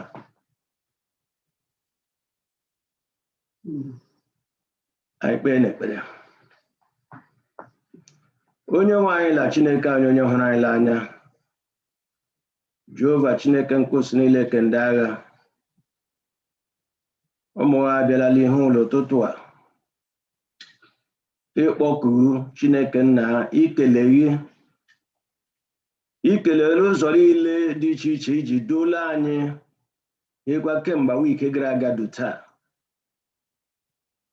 Ọ dịghị onye anyị achọrọ achọ, ọ dịghị ihe dị aṅaa mere na ọ dịghị ihe eji tinye aka n'obi mere na Chineke. Ọ kwasa amara dị idu anyị n'ụzọ niile. Anyị da-atụrụwo mma, anyị da-asịrị Chineke n'imeela. Anyị da-atụrụwo mma la ndụ la ahụike nyere anyị. Anyị da-atụrụwo mma Chineke la nri la ụlọ la ebe obibi nyere anyị. Anyị da-atụrụwo mma n'otu iji duru anyị fụọ, duru anyị n'ọrịa n'okporo ụzọ. Ọ dịghị nsogbu ọbụla anyị nwere, anyị abafuola aka onye iro. Anyị agakwa ije gaa ebe niile, zọọ ụkwụ na ndagwurugwu nke onyinye ọnwụ Chineke nna ga-eserekwa anyị sefụta. Anyị atụfu ụjọ n'ihi na ị nọnyere anyị. ime na Chineke anyị dasị ekele dịrị gị ebe ọ dị ukwuu. Anyị obi anyị jurula aṅụrịla ụtụtụ a ma anyị bịara n'ihu ịkpọku na ihe niile dị iche iche imere anyị. Ọ ga-abụ ma ndị ka anyị ndị ụfọdụ ndị gara Texas ịmara ha anyị si gaa wedding one of us Uwoma Silachi na Chiamaka. Chineke ga-eduru anyị ga-edupụrụ anyị l'ọrịa ga-ekwala anyị okpo ndụ. Chineke ga-ebere aka plan na execute ụkwa ceremony ahụ ya gaa dịka isi chọọ ọ bụ dịka anyị si chọọ. Anyị asịrị Chineke n'ime na anyị na-ejikwa this newest couple da nyefeghịla aka si biko Chineke otu iji bido lee dị mma mere ekwe ya gawa leidewe jikọlatawe n'ime mmụọ ekwe ndị mmụọ nsọ fụọ n'etiti wee bịa kpọọ ọnọdụ biri n'ụlọ nga ahụ datụchiriwe aka ha gawa ime ka nke ma esa amatawo onye bụ sa this couple mata onye bụ n'ihi na wee mata onye bụ agawe dabirela gị ga dagara we ka ọma. Onye nwe anyị n'ụtụtụ a anyị ji ndị nne niile ebe ọbụla anọwe, ndị nne n'ime ụlọ we, ndị nne la kọmuniti anọwe, ndị nne la nzukọ, ndị nne ụzọ ọbụla o ji dere dasịrị Chineke nna biko gọzie we wụsarawa amara ya gbaa ume idikwa eme ha adịghị ime n'ihi na ma anọghị ya we ezinụlọ agaghị nọklata, ma anọghị ya we nzukọ agaghị nọklata, ma anọghị ya we obodo agaghị dị mma. Anyị asị for this level of responsibility iji nyewe Chineke, strengthen them, empower them to carry it out to the fullest. Ime na Chineke imegbala ahụ ndị nna anyị. Chineke gọzie unu, Chineke wụsara unu ebere ya, Chineke wụsara unu amara, Chineke duo unu n'ụzọ unu niile. Unu emeela, Chineke ga-agakwa n'ime. Anyị dịkwa ese Chineke nna letakwa ezinụlọ ọbụla ndị nwere otu mkpa ma ọ bụ ọdọ. Nna biko nyerewe aka ịbụ Chikele ji egbo mkpa, ịbụkwa Chikeke ịma mkpa anyị niile, ịbụ Chikeke ire. Nna biko leklata anyị n'ọnọdụ ọbụla anyị hụrụ onwe anyị.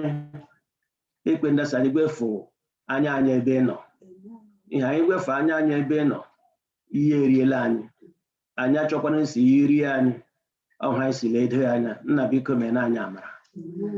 Anyị deji ndị ka anyị wee niile, anyị deji obodo anyị Naijiria na-enyefeghịla aka Chineke. Hụ akụkọ anyị dị ịnụ abụọ akụkọ la anọ. Akụkọ anyị dị ịnụ bụ akụkọ agbafu obi every day. Ọ dịghị hụ ọma anyị dị ịnụ ihe ebe ahụ dafụtachi. But Chineke ndị kere nọkwa ebe ahụ mgbe a jere imebi Sodom and Gomora. Asa ahụ dị mmadụ 10. Chineke lee egbe nna anya lee ma obodo ahụ ma ọ bụ otu ị chọrọ sọ gaa. Anyị amaala ndị kere n'ebe ahụ. Chitala ihe ndị kere n'ebe ahụ. Chineke mee n'obodo ahụ ebere. Ime na Chineke anyị dakpọkụ lee ebe na anyị nọkwa hụ niile dị ịga otulabụ otu o kwesịrị iji aga. Chineke biko gọzie ala na gọzie ala na chere anyị isi, nye anyị ọrụ. Mgbe ndị nna Naijiria enweghị ọrụ, betga enye anyị ọrụ. Ndị ụfọ nwere ọrụ lab, ndị ụfọ nwere 3. Anyị dị ije eleklatawe ịma na hụ isi dowe anyị ebe ọ dịghị ihe gbara gharịla anya. Chineke anyị asịghị mgbe ị dị gọzie anyị, gọziekwa ala na kwesa ndị ma ha akawa, ndị mma anyị, ndị mmụọ ọṅụ dịla obiwe bụ ndị ga-ede atụ ihe ga-ede emela ala na that way. Anyị agaghị dahie, olileanya anyị agaghị ịda. Ime na Chineke nna nwokorobịa gị mere anyị ịnyawara anyị achịcha n'ụtụtụ a. Anyị ji ya nyefee ile aka Body paper invocation also me igwefu mmụọ ka ya ma igwefu ahụ ya gbere mmụọ ka eti ya n'ime Chineke ga-enyekwana anyị ntị kele ji akọ ọkọ so anyị bụrụ ndị ga-egeta ha ọ dị ka kpee ya ele agwa so that ozi ọma ga-egbasa ga-ebe niile o kwesịrị idu mee ọbịbịa ọpara ga-abụrụ ha ga-ede ngwa ngwa. Anyị arịọla ihe ndị a wele ụtụtụ a believing in faith anyị declare mia solo anyị mezuola ya dị n'ibu Chineke kele ji aza ekpere mezuola anyị ya Chineke na otito na mbuli elu ngọzi na ọdịda anyị taa na mgbe niile anyị arịọla site n'aha ama bụ Jizọs Kraịst onye nwe anyị. Amen. Amen.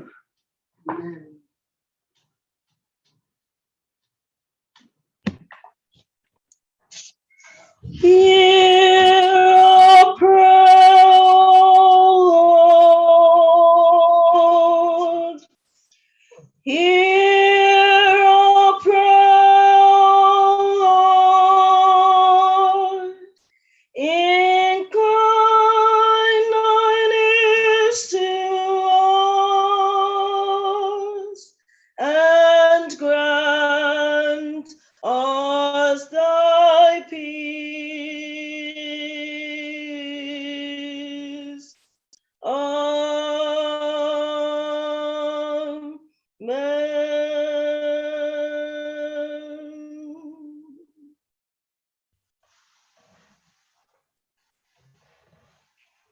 Amen.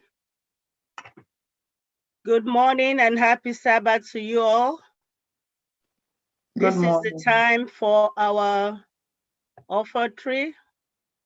This is a time when we all are employed to play an active part in the service. So today I'm reading from the book of Leviticus 27:30. It says, "A tithe of everything from the land, whether grain from the soil or fruit from the trees, belong to the Lord. It is holy to the Lord." Thank you. Our elder has projected our means of giving. You can send it through Zelle or through Adventist giving as instructed. I just want to share a little thing with us. You see, generous giving isn't natural to most of us. Think about it. The first word that most of us always talk about our possession is mine, mine, mine. So our possession becomes a source of power or even prestige to us. When you see a toddler or children playing with toys, often what you'll be hearing is mine, mine, mine, and they never really want to share. And this attitude is peculiar with us. It's not only toddlers. But we are being admonished to return to the Lord a fraction of what He gave to us to hold back. So sometimes when we are asked to give, we tend to want to hold back. We often forget that God is very rich. So He's not asking you to give the church because you want to promote His financial reputation. One thing that we need to remember is that God has everything. He owns everything. Everything from the Lord belongs to the Lord. So if everything belongs to the Lord, then why is He asking us to give to Him? You may ask. But let us realize that the Lord wants a relationship with us. We give as a recognition of His sovereignty as our God. And we are the one that enjoys the benefit of the relationship. So because often we say, oh, offering time, blessing time. We want to loud and shout blessing time. But like we studied today, is a covenant. We want to benefit from the relationship with God. We give because He will in turn give back to us. So this helps us to grow in the relationship with God. As we grow in our relationship with Christ, our relationship with our money changes too. We no longer look to our money as a means of power and prestige. We come to see that we are only steward of what we have. So we are only steward of what we have. So, having said that, God promised to bless us when we give. The blessing may be spiritual, the blessing may be enrichment, the blessing may be joy of just being used by God, or something more concrete. But you know the blessing that we receive diversely. But the point is that what we give to God, we always get back multiple folds. So join me in trusting God that whatever He gives in return, it will be worth it. Let us stand in awe of the holiness of God today as we practice recognition of His Lordship by giving tithe and returning our offering back to Him. May the Lord bless us as we do this with faith in Jesus' name. Amen. So I implore you to give. Give, and it shall be given unto you. Good measure, pressed down, shaking over, shall the Lord give unto you. As we do this, His blessing will abound in Jesus' name. Let us pray. Father, we thank you. Also, we want to remember the family that is thanking you this moment for how you took them to Texas, and they've come with a Thanksgiving of $100 to thank you for safe journey and also for making the ceremony to go peacefully to your own direction. We also want to thank you for all the other people that have given through the Adventist giving, and for those that have returned tithes and also the offering. For every one of us on this platform, we want to thank you. We pray that you continue to encourage us, to help us to give and to give truthfully. We want you to bless that which we have given so that as it's being used for your work, it will be a blessing, and the blessing will continue to multiply for every one of us. Thank you because you've done this for us. With thanksgiving, we pray in Jesus' name. Amen. Amen. We are moms who are pouring ourselves into our children every hour of every day. We are grandmothers who are also playing the role of primary caretaker. We are moms who are waiting to have children and trying our best to see the struggle through the eyes of God. We are moms who are learning the challenges of a blended family. We are moms in the workplace who are trying our best to balance competing expectations and demands. We are moms with adult children who are leaving our homes to pursue their own dreams. For packing lunches late at night. For cleaning out their backpacks, then filling them again. For offering gentle guidance to your own grown children. For becoming taxi drivers and appointment schedulers. For making sure the right baby doll is in their arms before they go to sleep. For helping them pay back their student loans. For cleaning and sterilizing and cooking. For doing their laundry and his laundry and our laundry. For praying and loving and forgiving and falling down and rising to your feet again.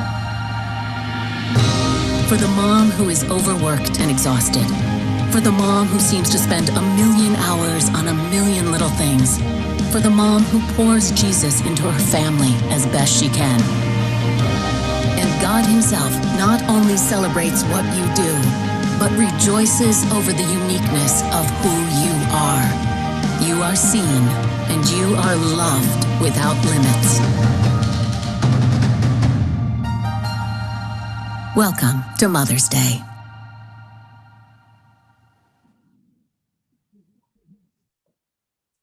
Happy Mother's Day, all our ladies and moms. Thank you. We know today is a very special day for each and every one of you. On behalf of the Men's Ministry Department and the church at large, as well as the church pastor, Pastor Kezin Erondi, we want to appreciate all our moms and our ladies on this special day. Now we are worshiping on the Zoom. If we were in the church, this is the day that we'll go downstairs to entertain you. But at this time, we are not able to do that. But time will come when we will do that in the next few months. And what is important here is that the moms are the pillars of our families. And the moms are part of the Abraham seed. And my prayer is that all of you will continue to do the wonderful job that you are doing in holding this service of the Lord. And I pray that you'll be blessed today and forever, including you and your families. Once again, happy Mother's Day to everyone. Thank you. Thank you. Thank you. This is coming from the Children's Department of the FirstIgbo SDA Church. This is a Mother's Day poem by Janelle McBride. A mother comes with all different names. Aunts who love, worry, and play. Teachers who help you guide you, and set your aim. Sisters who listen, cry, and put your worries at bay. Grandmas with warm cookies, hugs, and prayers so you never stray. Yes, our mother comes with all kinds of names. Thank you to all women for being a mother to someone's child, but most importantly, his child. Thank you and happy Mother's Day. Thank you so much. I also join my voice to say happy Mother's Day. I don't know how this world would have been without the mothers, and no wonder that the Lord looked back and he said, Adam, you're not complete. Let me go back and get the woman.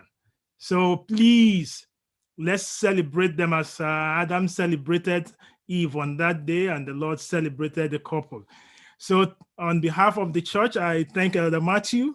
On behalf of the men, I thank the all-hearers, Christopher Bennett, and the big brother. Sorry, I missed the name at this time. But each one of you, Jason, thank you. Jason, thank you. I get that now. Christopher Bennett and Jason, all hearers, thank you so much. I thank the Lord for each and every one of you. And just know that on behalf of the church, we celebrate each one of you and we pray. For, yes, we might not be in church, that is the physical church, but just know that that does not stop the celebration. So I challenge every family here. Tomorrow, please, the women, please stay late in bed. And I will want to know the one who did it the most. So that, but make sure, please, the men don't, and the children don't spill the hot tea on mommy's leg. That's my only plea. But make sure we celebrate them very well. And I thank the Lord for bringing you. And without you, as I said, this church will not be. And to those of you online, on Facebook, on YouTube, please just know that we also celebrate you as a woman. Remember, it's all the women, whether whatever condition, celebrate it, so that it will not just be Lord, I don't have a child. No, he knows his time. So we celebrate you no matter what. So we thank the Lord, and I also use this time to celebrate our newest mother and daddy of the day. That is the Nwogubus. Please, the weekend, this past weekend, they got promotion from being daddy and mommy. They are now the father and mother of the couple, of the newest couple in town. So we all, on these days, we celebrate the mothers, and we also want to celebrate the Nwogubus, Elder Chika and Victoria Nwogugu. Thank God that it went well. Yes. And we thank God for the new family of Wama Silachi and Chiamaka, that the Lord will continue to bless each and every one of them. And I thank everyone online, but especially I just want to recognize Sister Chibu, all the way from Nigeria. We all can remember Sister Chibu was one of us here before returning back to Nigeria, but thank the Lord that within the week, she was able to reconnect. So Sister Chibu, we welcome you, and we pray that the Lord will continue to keep you safe. And to every one of us, I just want to say you are welcome, and we celebrate you, and we welcome even our guest speakers. He's been introduced. Just know that you're welcome to FirstIgbo with you and your wife, Sister Queen. Go ahead. So just celebrate the Lord today, and the blessings of the Lord will continue to be our portion in Jesus' name. Amen.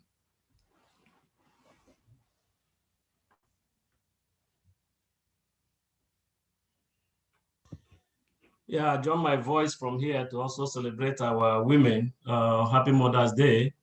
And this time is a special moment. We know the servant of the Lord, whom the Lord has chosen today to bless us. And he is no other person other than our pastor, Pastor Isaiah Alozie Onyenkachi. I've known Pastor Isaiah almost all my life. We have been very good friends. And Pastor Isaiah is from Umuezuku Nsulu, Nishialangwa North local government. And Pastor Isaiah is married to a beautiful wife, Shepherdess Queen Agezichi Alozie, and he's blessed with 4 children: Daniel Chidiebube Isaiah, Gospel Chinwe Kele Isaiah, Emmanuel Chinoyerem Isaiah, and Solomon Chigozrim Isaiah. Most of us know him. He has been in the ministry for the last 16 years, has pastored in most of our districts.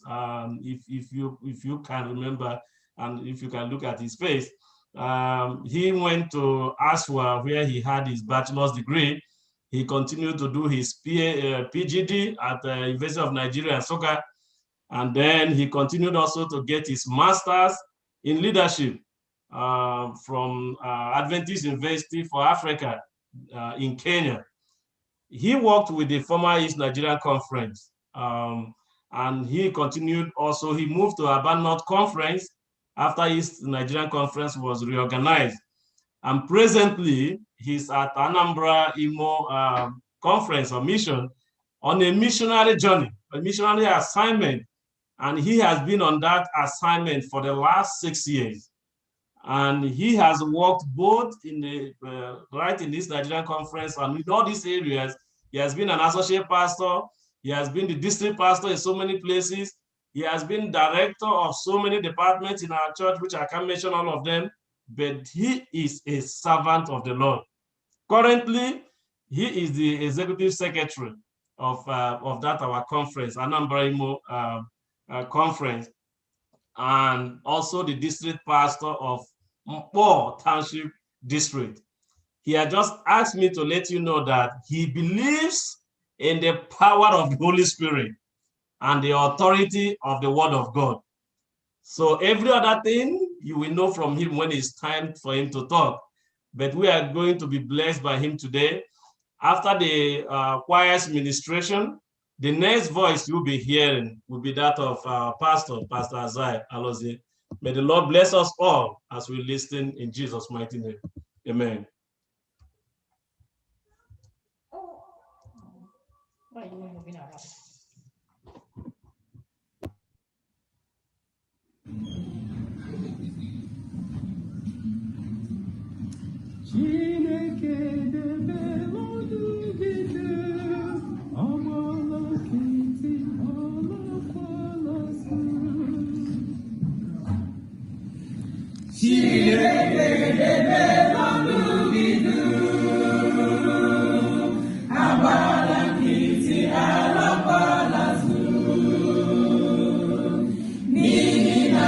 Robina Bari, Dina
Amen. Amen. Amen.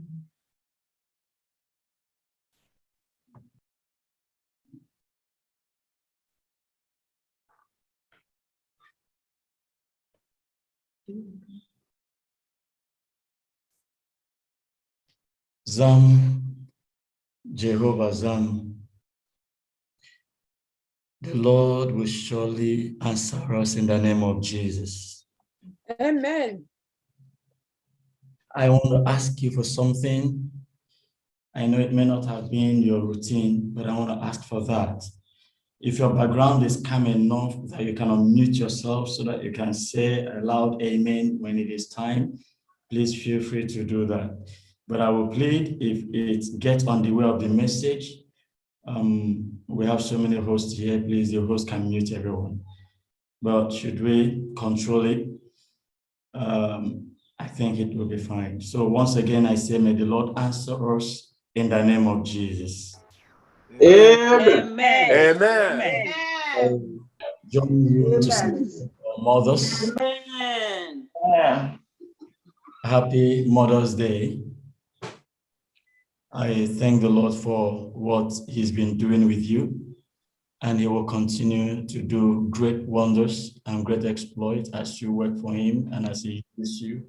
And it shall be well with all our mothers in the name of Amen. Amen. We have our scripture text from the book of 2 Kings chapter 7, verse 1. 2 Kings chapter 7, verse 1, reading from New King James. The word of God says, then Elisha said, hear the word of the Lord.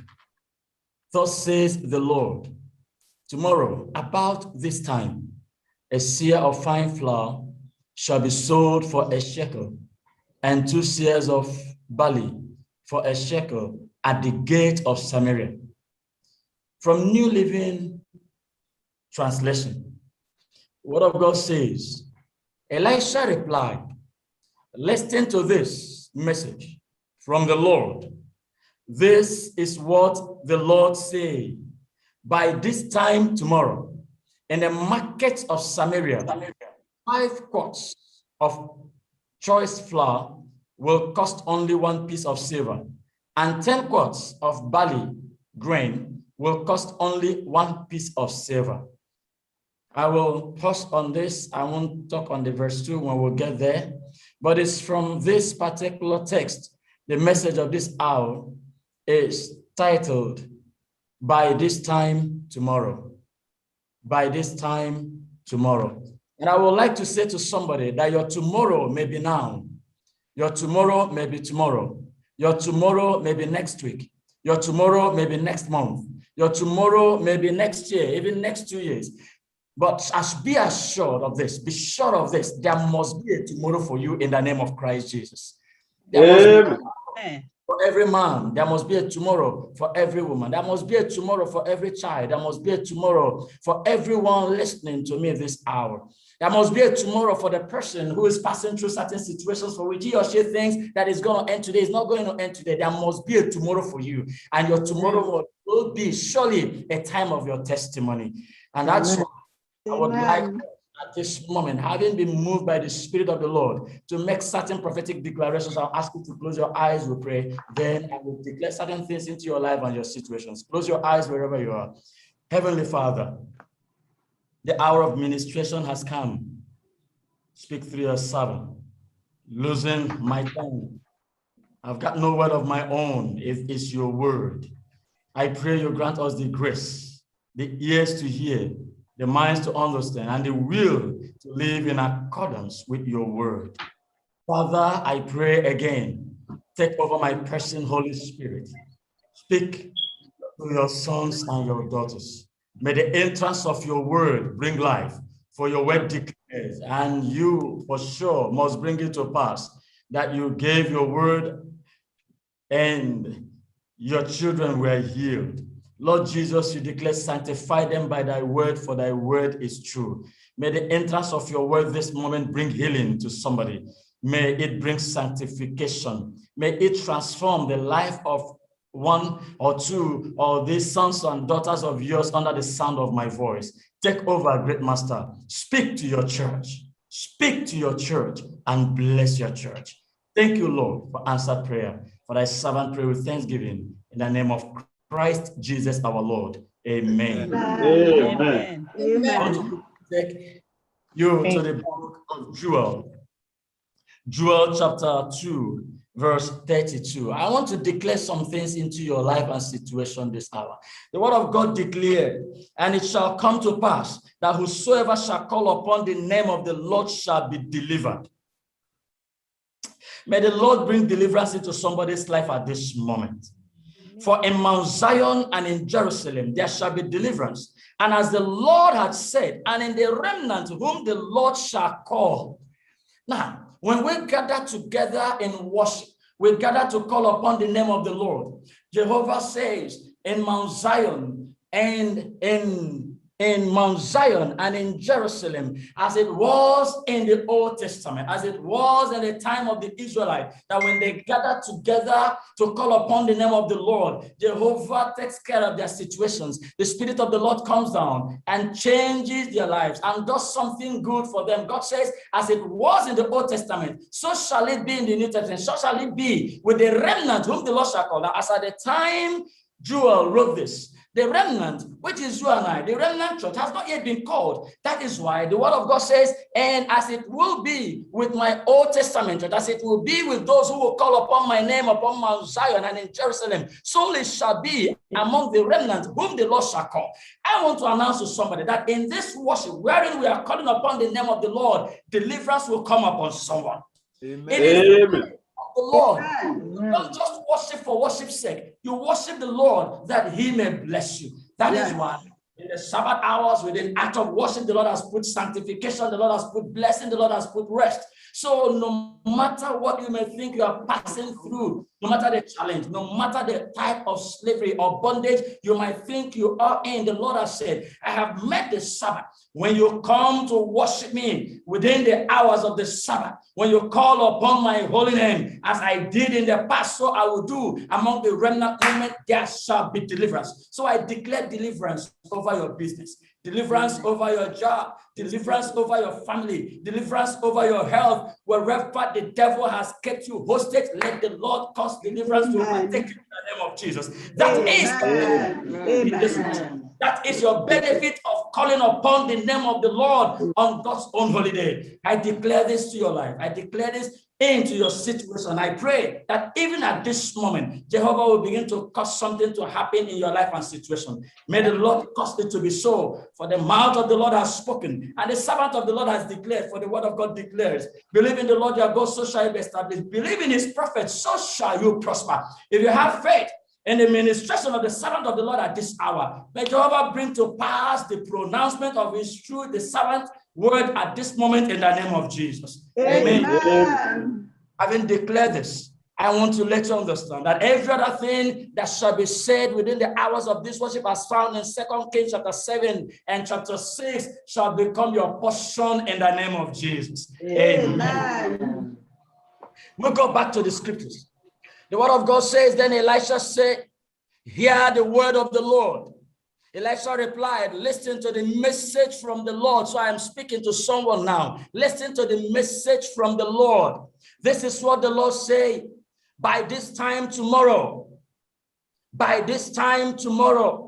which could be your tomorrow, which could be even this very moment for someone, for the Lord says in that day, I shall remove the burden from your shoulder and the yoke from your neck, and the yoke shall be destroyed by the reason of the anointing. When the Lord said that in the book of Isaiah, the specific period was not declared, because when you have faith, that time can be now for you. According to the timetable of the Lord, it could be your tomorrow, but there must be a tomorrow for you. And the Lord is declaring, by this time tomorrow in the markets of Samaria, in your business, in your job, in your family, 5 quarts of choice of flour will cost only 1 piece of silver, and 10 quarts of barley grain will cost only 1 piece of silver. Elisha declared, by this time tomorrow, according to the word of the Lord, the economic condition of the house of Israel will change. So I declare to you, by this time tomorrow, by the power and the word of the Lord, your economic condition will change. Your spiritual change, your material condition will change, your family condition will change by the power in the word of the Lord, which you receive today. He gave his word and they were healed. As you are hearing the word of the Lord, you are receiving the word of the Lord. Healing must come, because the word of God is clear. I take God at his word, and the Lord gave his word and they were healed. As you receive the word of the Lord this hour, let there be healing. The word of God says, by this time tomorrow. So I declare, by this time tomorrow, something new will happen to you. Something positive will happen to you. By this time tomorrow, your security conditions shall receive divine intervention. That is the word of the Lord, the mouth of his servant. I do not know what you're passing through. I don't know what your condition is. The fact that you are over there doesn't mean that all is well with you. That could be one challenge or another. Right here in Nigeria, where we're passing through Buhariism, you might just browse and see all the definitions they've given into that. I don't know what you passed through during the time of Trump. Perhaps it was Trumpism, and now Biden could be Bidenism. I do not know exactly what they're passing through, but one thing is sure, that whatever the situation is right here now that is causing tears, that is giving you heartache, Jehovah says, just be patient. By this time tomorrow, your story will change. By this time tomorrow, I will and you will have a different thing to say about your situation. When this pronouncement, when this declaration was made by the man of God to the hearing of all that were gathered, both the elders and the king and his entourage, the officer that was leaning by the hand of the king, he said, so an officer on whose hand the king leaned answered the man of God and said, look, if the Lord would make windows in heaven, could this thing be? I do not know of all the people that are listening, of all the 74 persons that are on Zoom right now, and those who are watching from other places, and those who will listen to this message afterwards, because I believe it is being recorded, someone might begin to say, what is this man saying? What is pastor saying? Are you really telling me that this situation I am in, that this particular health condition that has already can no longer be taken care of medically? Are you really telling me that this is my economic condition, which I've tried everything and it cannot change? Are you really telling me that as I've been told medically that I cannot take in, I cannot conceive? Are you telling me that something can happen beyond this moment? Someone may say, even if God should come now and say that, I will not believe. That was what this man said. And the Bible says, Elisha replied to him and he said, in fact, you shall see it with your eyes, but you shall not eat it. May such faith never befall anyone hearing me this hour in the name of Jesus. May such doubt never be found in the mind or in the conscience or in the heart of everyone hearing me or those who will hear me afterwards, because the word of God is clear. The word of God is true. Take your mind back to the lesson studies you've been studying when Abraham became very, very much afraid. Despite the fact the Lord has made promises to him, he became afraid that Eliezer was going to inherit his things. That same night, the Lord saw his fear. The Lord saw his worries. The Lord came to him and he told him, I am El Shaddai. I am the God, I am almighty, and I can multiply. I am the God that can do and undo. I want you to understand that we worship a God that can do all things. There is no situation that the Lord God whom we worship cannot change. That was what the officer by the hand of the king could not understand. And that is why whoever that doubts the power, the miraculous power of God this hour may not understand, but I want to speak to your mind. I want to talk to you. I want you to understand that the Spirit of God whom you have come to worship, who says when you call upon his name in the act of worship, according to Joel chapter 2 verse 32, where we read that you shall not only be saved to inherit eternal life, even here on earth, he will cause deliverance to come upon you. That the situation for which you have cried and you have wailed and you thought there will be no solution, you will find solution, because it's the only God that can bring water in the desert. The only God that can divide the Red Sea. The only God that can speak and no one else can contradict him. The God that opens doors and no one can close. I speak the power of that God into your life this hour in the name of Jesus. Amen. And said, it is not possible. However, to understand what is going on here, we need to go back to the scriptures.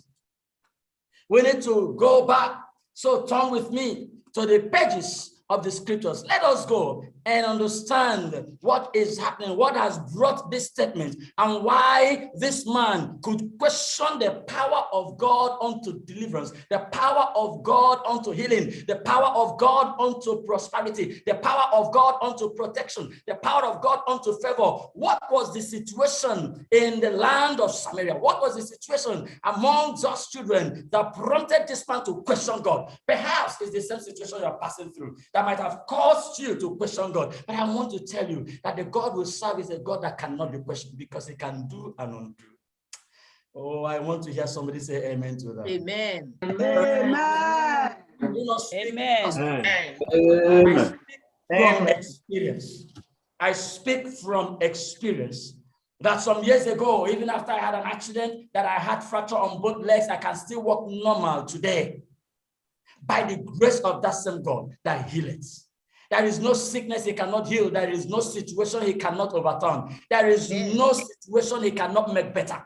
That is the God we worship. And that is the God that says, if you call upon his name, and today we are calling upon his name, it is your right to receive his attention and to change your story. It is your right to receive a complete paradigm shift in your condition, because he says, if you call upon his name, deliverance shall call upon you. And you are a remnant who is entitled to calling upon his name. More so, you are a benefactor to the blessings of Abraham. You have the right to every single thing the Lord spoke to Abraham. When the Lord spoke to Abraham, listen, I am going to give you a name. I am going to make you an embodiment of blessing, that anyone that comes across you will be blessed. I want to announce to somebody, and I want to declare unto somebody, being a descendant of Abraham, you are a benefactor to that blessing. You are supposed to be a reference point of blessing. Wherever you find yourself, in your family, in the yard where you're living, in the compound where you're living, it is, even in the church where you got the place where you work, you should be a person that shall be referenced to a person. When people have problems, they will come to you and they will receive solution. That is what it means to be a blessing. And God says, Abraham, you will be a reference for you, will be a blessing. So I declare that blessing which is yours, may Jehovah make you a blessing to your environment in the name of Jesus. Anything, may the Lord take that away from you. Hear me again. Anything that will take this blessing away from you, may the Lord take that thing away from you. That you will empowerment in the name of Jesus. Amen. Go back to 2 Kings chapter 6, verse 24. Let us see what has brought this. Verse 24, the word of God says, and it happened after this, that Ben-Hadad, king of Syria, gathered all his army and went up and besieged Samaria. And it happened after this that Ben-Hadad, king of Syria, gathered all his army, not some of his army, gathered all his army and went up and besieged Samaria. So Samaria was under siege. Now, what is the meaning to besiege? To besiege is said to be surrounded by armed forces for the following reasons. 1, to capture. 2, to force to surrender. 3, to press with request. 4, to cause worry and distress. So Ben-Hadad gathered all his army, not some of his armies, to surround Samaria, to cause Samaria, to capture Samaria, to force Samaria to surrender, to press with a request that ordinarily Samaria wouldn't want to oblige to, and to cause worry and distress. So now, when a siege is laid, the purpose of a siege is to isolate a city or people from help from the outside. Now, is it possible that someone under the sound of my voice this hour has or is under any form of spiritual siege? That when you do good to people, people will return your good with evil. That when others go and they get favor, when you go there, you don't get favor. Is it possible that someone under the sound of my voice right now is under any form of near success syndrome, plans without execution, as a result of certain manipulations in your life, as a result of people, human agents, satanic agents that have ganged up against you, making sure that you cannot receive assistance? Is it possible that the people that are supposed to help you, someone has gone to them to tell them evil about you, that when they see you now, they see you as a threat? When they see you, instead of favoring you, they begin to plan evil against you. That is a siege. It's possible that a man or woman under the sound of my voice, listening to me now, or that may listen to me afterwards, is under one form of social siege, under one form of spiritual siege, under one form of economic siege, even self-placed bondage. It's possible. That is the essence of a siege, to ensure that external assistance will not come in. So when Ben-Hadad gathered his army and surrounded Samaria, they cut Samaria off from external assistance. Another purpose of siege is to stop the entrance of food and water, basic necessities of survival. Ben-Hadad gathered the house, surrounded Israel to ensure that the basic survival things they will no longer have access to. Is it also possible somebody listening to me right now is being surrounded and has been cut off, and the very things that you need to survive, even in your academics or in your job or in your marriage, in your family, in your business or whatever you do, the basic things you need have been taken away from you and you've been prevented from getting access to them? Is it possible? That is a form of siege. A siege is done. You besiege a city in order to stop the entrance of basic survival supplies, to frustrate the people and suffer them to the point that they will be quick and will willfully surrender to capture. That is another purpose of siege, to cause a people to surrender to capture, to willfully give themselves up to become captives. That is the essence. It's also possible that someone right here now is passing through a situation for which you now want to give yourself up. You now want to give up. I want you to say, before you give up, hold on a little. Just hold on a bit. It is not yet time to give up, because God is not done with you. God is not done with you. He's just beginning his work. It's not yet time to give up. So God said that these people were besieged by Samaria so that they can willfully surrender to be captured. So when you surrender, what does it mean? To surrender means to stop resisting to an enemy or an opponent and give yourself over to his or her authority. I want to speak to somebody this moment. The Lord has not made you to be one that will surrender to the authority of your enemy. That is what it means to surrender. You now, after a little pressure or after much pressure, you now say, okay, fine, I surrender to you. Take over, control me. Because that is what it means to be captured. When you are captured, you are now under the control of your captor. The person that has captured you now controls you, controls your life, controls your physical life, controls your spiritual life, controls your emotional life, controls your psychological life. What the person tells you to do is what you do. Take your mind back to the book of Daniel. What happened when the 3 Hebrew boys were captured? When they were taken to Babylon, remember, the word of God tells us that their name were changed. They were even asked to become one of the sorcerers in the land of Babylon. So their spiritual life were now being controlled by Babylon that captured them. That is what it means to be captured. Is it possible that someone is here? You live your physical life, yes, but some things about you are being controlled by someone. You will get better when somebody decides you will get better. You will get healed when someone decides you will get healed. Maybe you are there and you want to do something in the village, and somebody decides you cannot do it until I say so.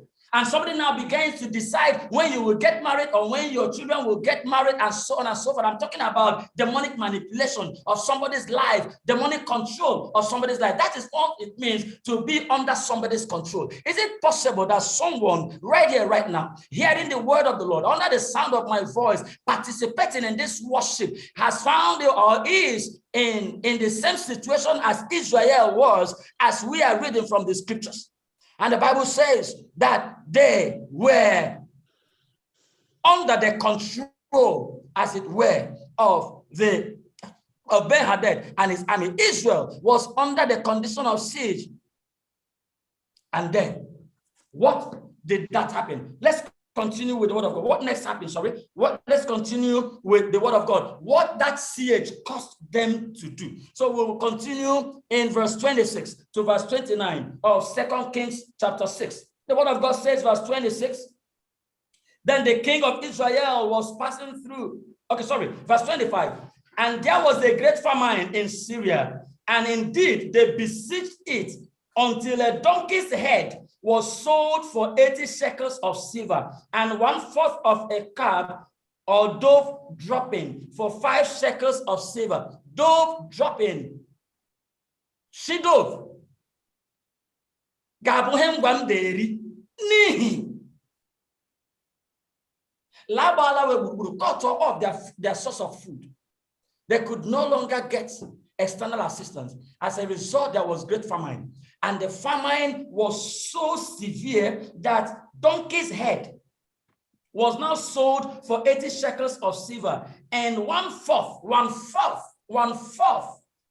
of a cup of dove droppings for 5 shekels of silver. Then, as the king of Israel was passing by one of the person on the wall, a woman cried out to him, saying, "Help, my lord, O king."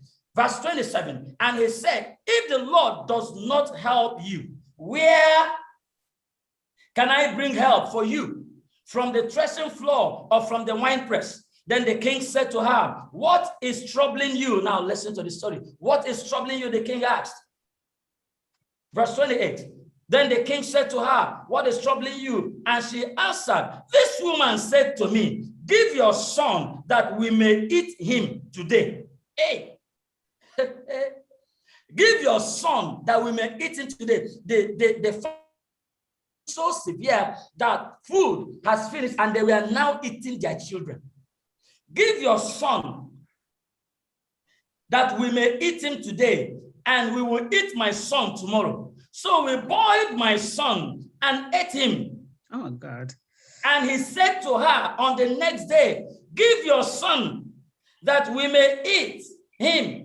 But she has hidden her son Now it happened that when the king heard the words of the woman, that he tore his clothes.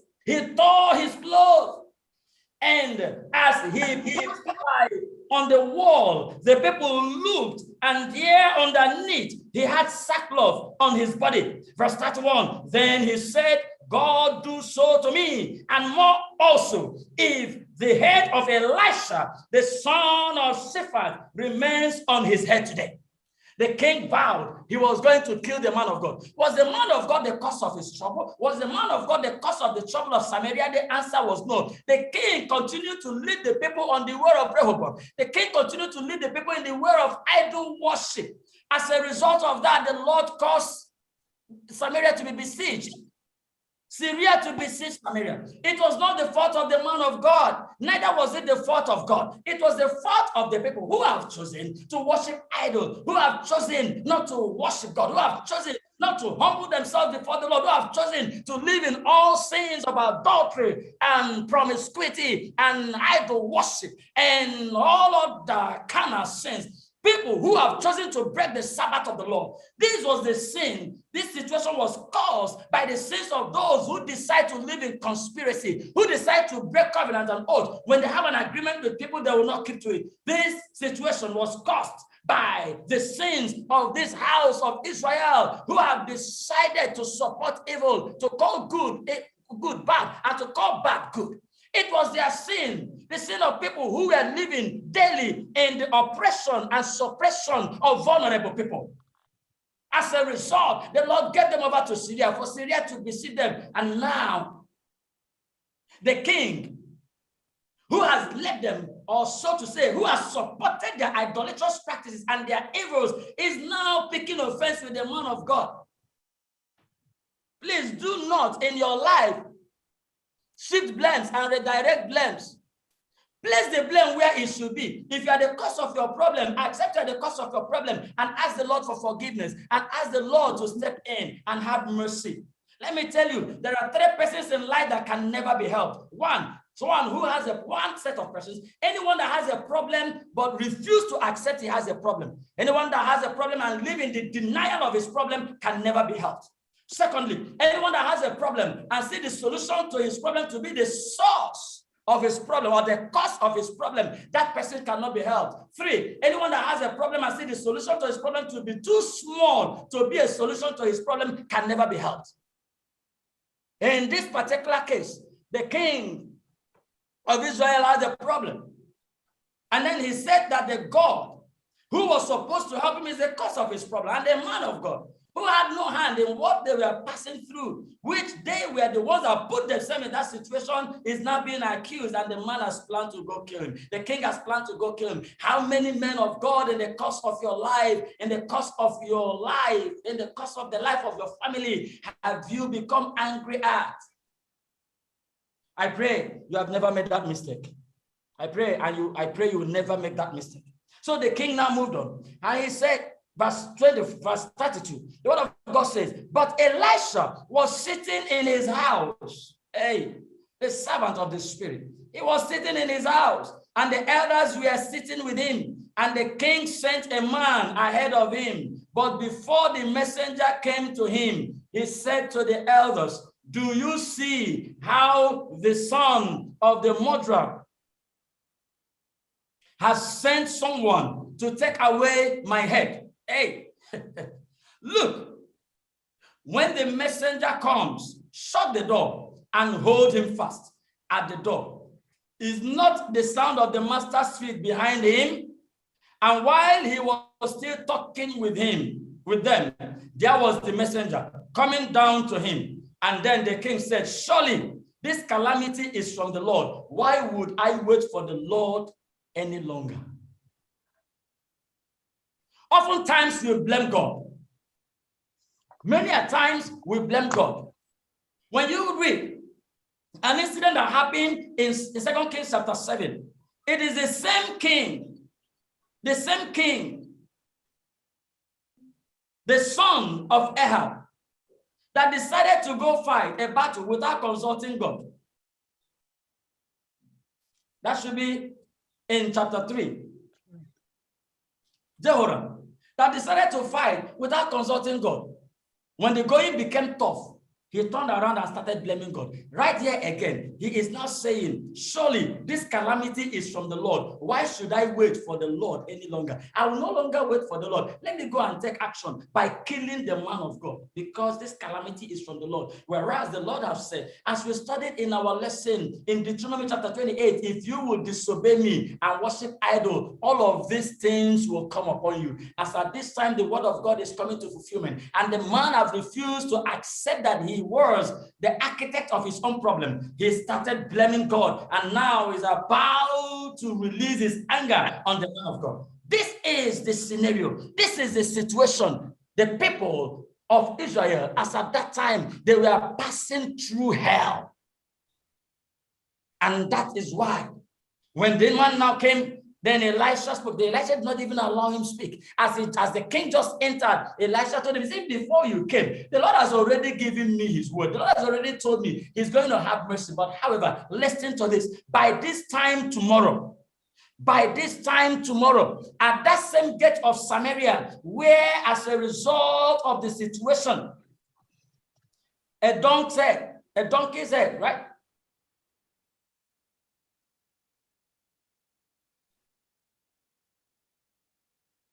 And donks, one quart.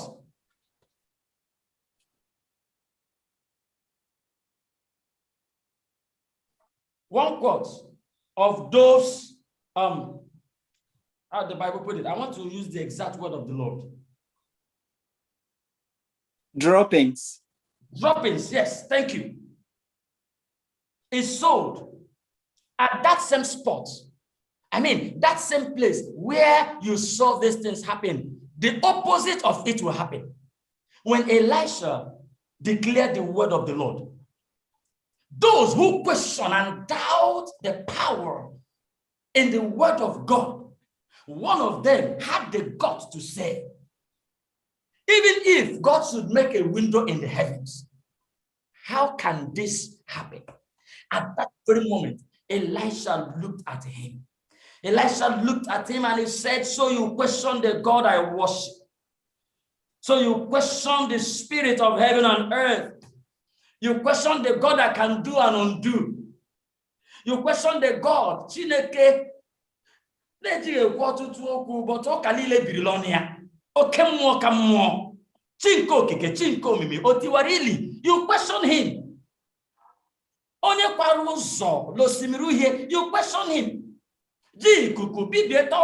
You question him. During the time of your father, during the time of Ahab, your father, didn't you see what Elijah did? What God used him to do? You question him. After 3.5 years, the God that sees red upon the prayer of his servant, he brought red. You question him. For that reason, you will see with your eyes, but you will not eat with your mouth. You will see the miracle, but it will never come to you. I declare and I say, by faith, may such faith never befall any of us here in the name of Jesus. Amen. You see, but you will never eat of it. God will never let such faith be our portion. Yes. Never let such faith be our portion. Amen. Has your condition got so bad that you now enter into ungodly agreement? Now, it was abominable to eat human beings, but because of the situation they found themselves in, this woman told her fellow woman, come, bring your son. Let us kill him and eat. So they killed the boy or the girl. I do not know. The Bible did not specify, but they killed the child.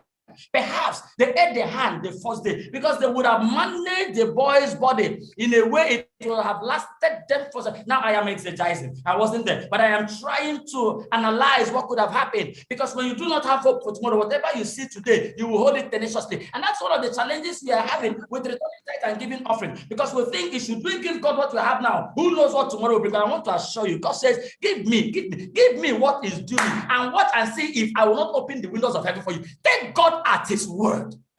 Take God at his word. Give him what is due him. Be generous with assisting the work of the Lord. At that very moment, the woman would have said, nah, if we finish this thing now, what happens tomorrow? At least let us eat the hand today. Tomorrow, we will manage the other hand. Next tomorrow, we will manage the head. Maybe you will eat one eye, I will eat one eye, your husband will eat one part of the nose, my husband will eat the other part of the nose, then the lips, the teeth will find a way. Even the teeth, they ate the teeth of the child. I am just imagining, they ate the teeth of the child because they were looking for something that will help. Mashazo of the Lerira from Atakare, when they retire, now they received over that was the condition they found themselves. So by the time they finished consuming this child, the other time for this other woman to bring her own child came, this woman hid her child. And that was the cause of the problem. She broke the covenant. She broke the covenant. And that is why this woman now had to report her to the king. King, listen, we had an agreement. I have kept my own part of the bargain. It is now time for her to keep her own part of the bargain, but she has hidden her child. She has decided she will not bring her. The king has said, I am going to kill Elisha. Has your condition become so bad that you have not decided to sleep or to do certain abominable things with your manager or whoever, with your supervisor or superior, so that you can get a little favor? I want you to understand that favor comes from the Lord, does not come from man. Has your condition become so bad that you have not decided to embark or to do certain spiritual things with certain demonic powers, thinking that you can receive healing or thinking that you can receive favor from there? Has your business become blocked? Has your job become so insecure that you are now afraid? You now need somebody to meet one babalawo or one native doctor for you so that you can get favor. I want you to understand the word of God says, every good and perfect gift comes from the God of light, in whom there is no shadow of darkness. Every good and perfect gift. It means that Satan cannot give you gifts. There is nothing good that can come from the devil. Nothing good can come from Satan, because healing is good and perfect gift. Favor is good and perfect gift. Promotion is good and perfect gift. Examination excellence is good and perfect gift. Whatever you can think of that will be good for you is good and perfect gift, and it comes only from God. And God is a God that can never share his power with anyone, nor his glory with anyone. So what he does, only him can do it. So at that very moment, this woman decided to go into this abominable agreement. I want to call your attention to this. No matter this condition you find yourself, no matter the condition you find yourself, trust in the Lord. Depend on him. There was nothing so bad that you now sell your properties to feed or another. It is the Lord that gives favor. Remember, when Israel was to leave Egypt, the word of God says that the Lord blessed them so much so that he told them, now go to the Egyptians. Whatever you open your mouth to ask from any Egyptian, he will be unable or should be unable to resist you. I speak that same favor to somebody this hour. May Jehovah grant you such uncommon favor that when you find yourself in difficult situations and you go to anyone, Jehovah shall grant you favor in his or her eyes in the name of Jesus. Don't ever go into any form of agreement or abominable agreement on account of the situation you find yourself, because there is a God in heaven who can turn the situation around, and may he turn your situation around from this moment in the name of Jesus. That is why you're partaking in this message, because but when my remnants gather, my remnants whom I shall call according to Joel, but whom the Lord has called in these last days, the 7-day Adventists, when they gather in worship, calling upon the name of the Lord, there must be deliverance. May Jehovah grant you that today in the name of Amen. Has it got to the point that you now see your life hopeless, your condition irredeemable, your marriage unsavable, your situation irreversible? Has it got to the point where you see your job unpromotable, your health unhealable? Has it got to the point where you see your person unmarriable and your problems unsolvable? Let me announce to you, let me announce to somebody hearing me at this moment that by the word of the Lord, there must be a tomorrow. Amen. Amen. Amen. Amen. Jehovah shall bring us an Amen. So what happened? At that very moment, Elijah declared that pronouncement, and the man questioned him. And Elijah said, okay, fine, you shall see, but you will not eat. They did not know that God has already laid down a plan. Oh God, may your name be glorified. You are God. There is none like you. That's never been there. You are the only God who does not ask for permission to bless his children. May Jehovah Everything is from God. ask for permission. I mean, when God steps in, protocols are shifted. Natural laws are no longer called into account. When he steps in, nothing can step. In fact, what God even uses to bless his children, what God uses to bless his children are things that ordinary human beings cannot just imagine. Now, listen to what happened. Listen to what happened. I want you to follow me. Listen, verse 3. Now, there were 4 leprous men at the entrance of the gate, and they said to one another, why are we sitting here until we die? Because we are going to die. Right in the city, there is starvation. There is famine. Out here, the soldiers are there. We are leprous. We are outside the gate. Die and die. Now, listen to verse 4. If we say we will enter the city, the famine in the city, the famine is in the city, and we shall die there. And if we sit here, we die also. Now, therefore, come, let us surrender to the army of the Syrians. If they keep us alive, we shall live. And if they kill us, we shall die. Die, na die. Muturianozo. Mkurezo kunwo. Mporo mehe buo. Msilaga mi kuiko. Msilaga mi zohi. Emekroma. But the most important thing, let it be that your death will be in Christ, not just in the church. You can die in the church, but not in Christ. You die in the church and you'll be given a befitting burial, but on the resurrection morning, you will not resurrect. God forbid that for each and every one of us in the name of Jesus. Amen. Die and die. Let us go to the Syrians at least. And you get like in the Syria, we can any kebuni. I'm not going to get on. I we already. I meant the one you get order. Leprosy, Bolanya. Malanya malimi malon mampesra ka hendi la rishela what ndio ementem get order Samaria and the Syria ementem we get order that anyanga more than also how the way nyanyi kembiri. So they moved. The Bible says in verse 26, then as the king of Israel was passing by, verse 5, and then they rose at twilight very early in the morning to go to the camp of the Syrians. And when they had come to the outskirts of the Syria camp, to their surprise, no one was there. Hey, what happened? Listen, where were they showed to be late? They rose up early in the morning before he had attack. Let's go to show to maybe 4:35. He showed to. Where did about a camp in this area? As they got there, lo and behold, now they did not just choose to go there. Whatever you see them speaking, it was the Lord that moved them to do that. Because God was orchestrating a plan. And God has already executed his plan, but he needed to announce his plan. So God used lepers to announce his plan. It doesn't matter who God used to announce his plan in your life. The most important thing is that the plan has eventually got to you. So when the Lord uses any circumstance to announce his plan, accept the announcement of the Lord, leave the circumstance, accept the announcement of the Lord, and enjoy the blessing of the Lord. Amen. So the Lord decided he was going to use lepers. I mean, people that no one will expect to be instruments in the hands of God. Don't you ever belittle any situation, because God can use any situation as instrument in his hands. You cannot control what God will use to help you. Did you hear me? Did somebody hear me? Yes, amen. Because he is God all by himself. Yes. He doesn't need help to be God, though. The God we worship, the God of Seventh-day Adventist Church, the creator of heaven and earth,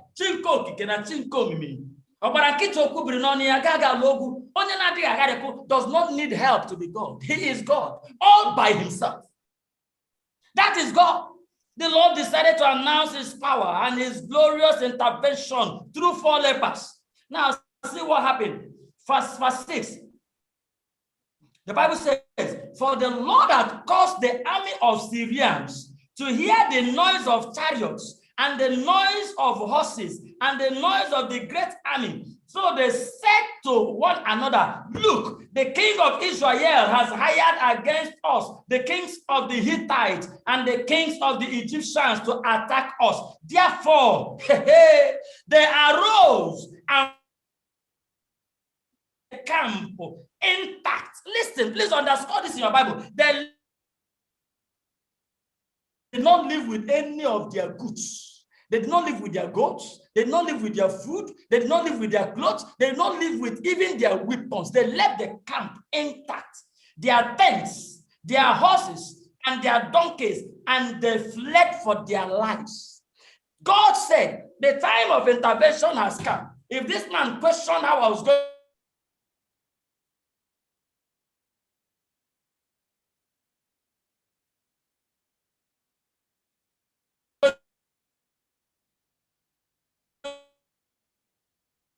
to do it, Amen.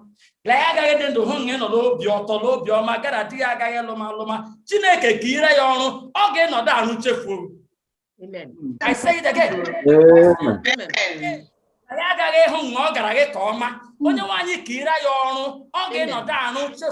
He will be so busy, she will be so busy, and he or she will forget about you and will have no more power to attack you. Amen. Amen. But yes, has never had before. They have great noise of soldiers. Amen.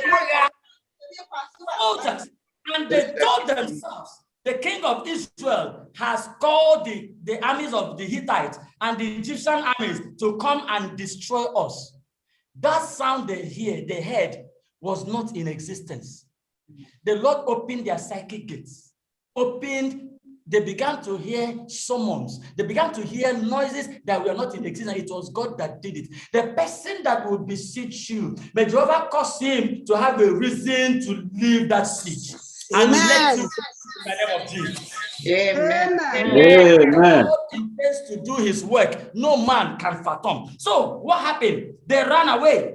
Therefore, they arose and fled at twilight. Verse 8. And when these lepers came to the outer skirt of the camp, they went into one tent and ate and drank and carried from it silver and gold and clothing and went and hid them. Then they came back and entered another tent and carried some from there also and went and hid. The 4 lepers entered.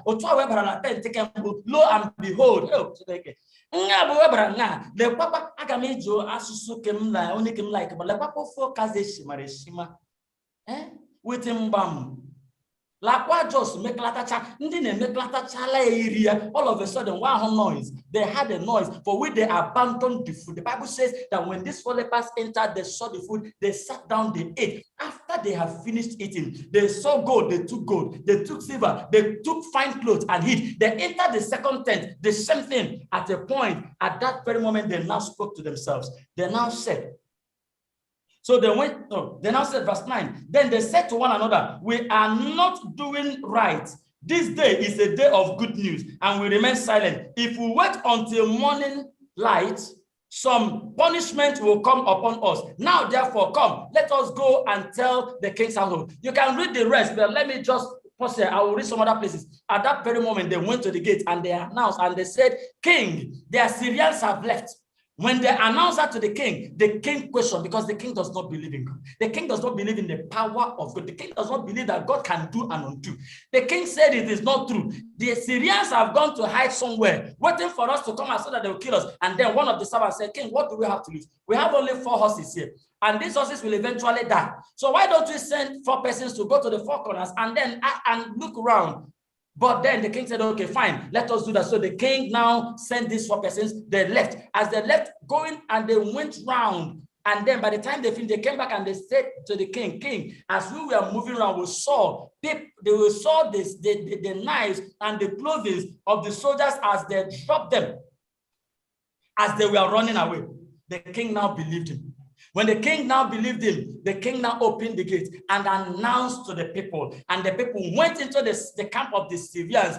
May your enemies, when they are running away from you, May they run away in such a haste that even what they have come to attack you with, they will lead it to become your possession in the name of Jesus. Amen. Amen. It must not be the sword with the cloak or whatever. I do not know how your own enemy exists, but wherever he is coming from and whoever he is, be it physical or spiritual, may Jehovah give him a reason to run away from you. Amen. Amen. They ran away. Now listen to what happened. Verse 16, verse 14. Therefore, they took 2 chariots with horses, and the king sent them in the direction of the Syrian army, saying, go and see. And they went after them to the Jordan. And indeed, all the road was full of garments and weapons, which the Syrians had thrown away in their haste. So the messengers returned and told the king. Then the people went out and plundered the tent of the Syrians. Amen. Amen. Amen. Flour was sold for a shekel, and 2 seahs of barley for a shekel, according to the word of the Lord. According to what? The word of the Lord. Please, I want you to unmute yourself and answer this with me. According to what? The word of the Lord. Word of God. If the Lord declares today that he will heal you, according to the word of the Lord, may healing be your portion in the name of Jesus. Amen. The word of the Lord. Amen. Hey, the God that speaks and brings his word to pass.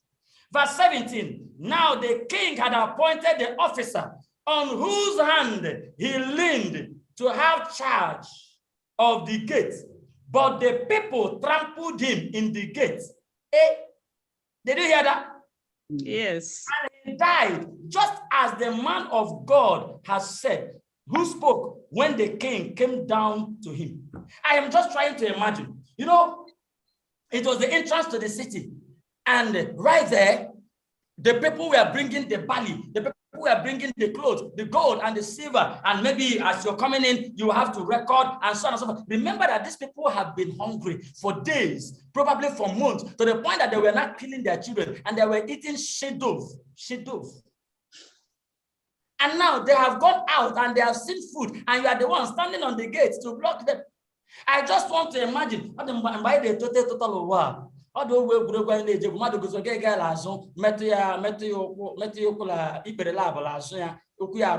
want to believe that maybe it was something like that. I'm just trying to imagine. It was something like that. As the man was being an officer, yeah, this and that.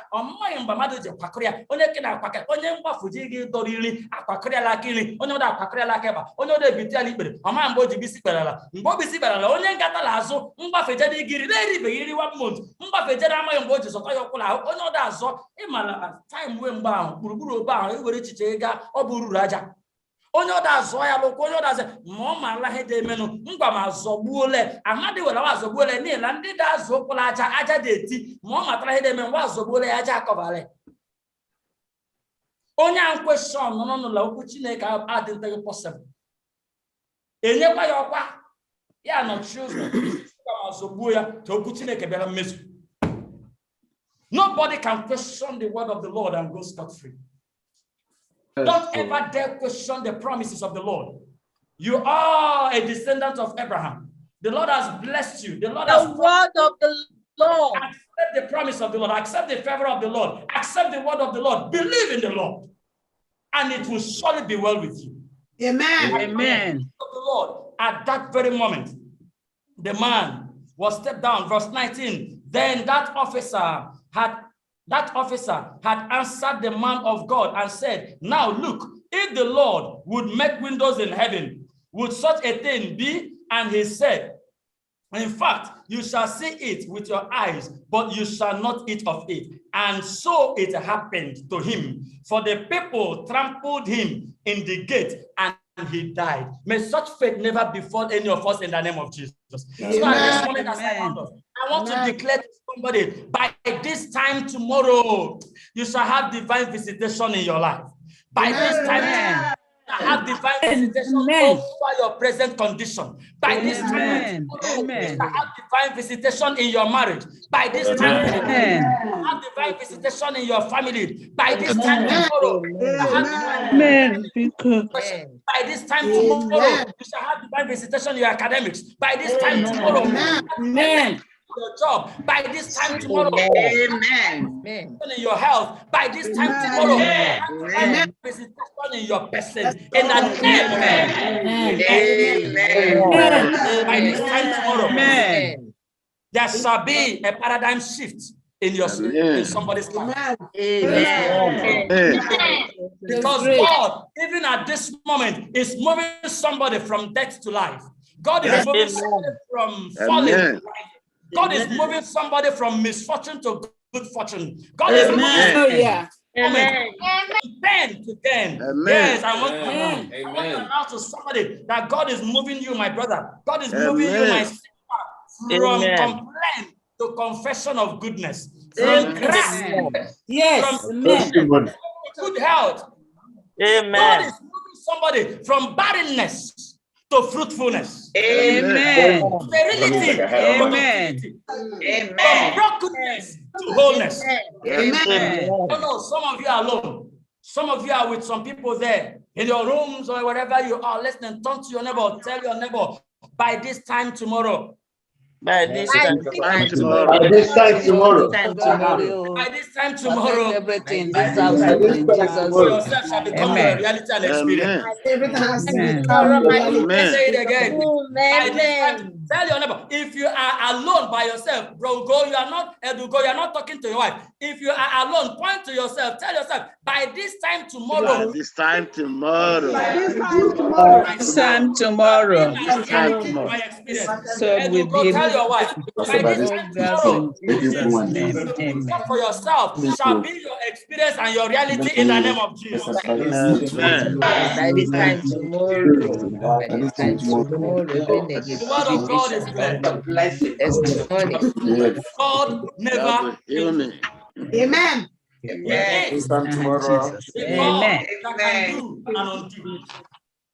This moment, I declare into your life, by faith, it is well with your soul. Yeah. Amen. It is well with your soul. Yeah. It is well with your daughter. It is well with your academics. It is well with your job. It is well with your Amen. Even if an ancestral situation has been pursuing you and people have been trying to manipulate your situation, by the deliverance of Sabbath worship, Jehovah shall cause them to have no more power and dominion over you in the name of Jesus. Amen. Even when they try to invoke you on the mirror, Jesus shall appear. It is well with you. I'm well with everything about you. In the name of Jesus, our Lord. Amen. Bow your head. Yes. Let us confirm the promises of the word of God with prayer. Father in heaven,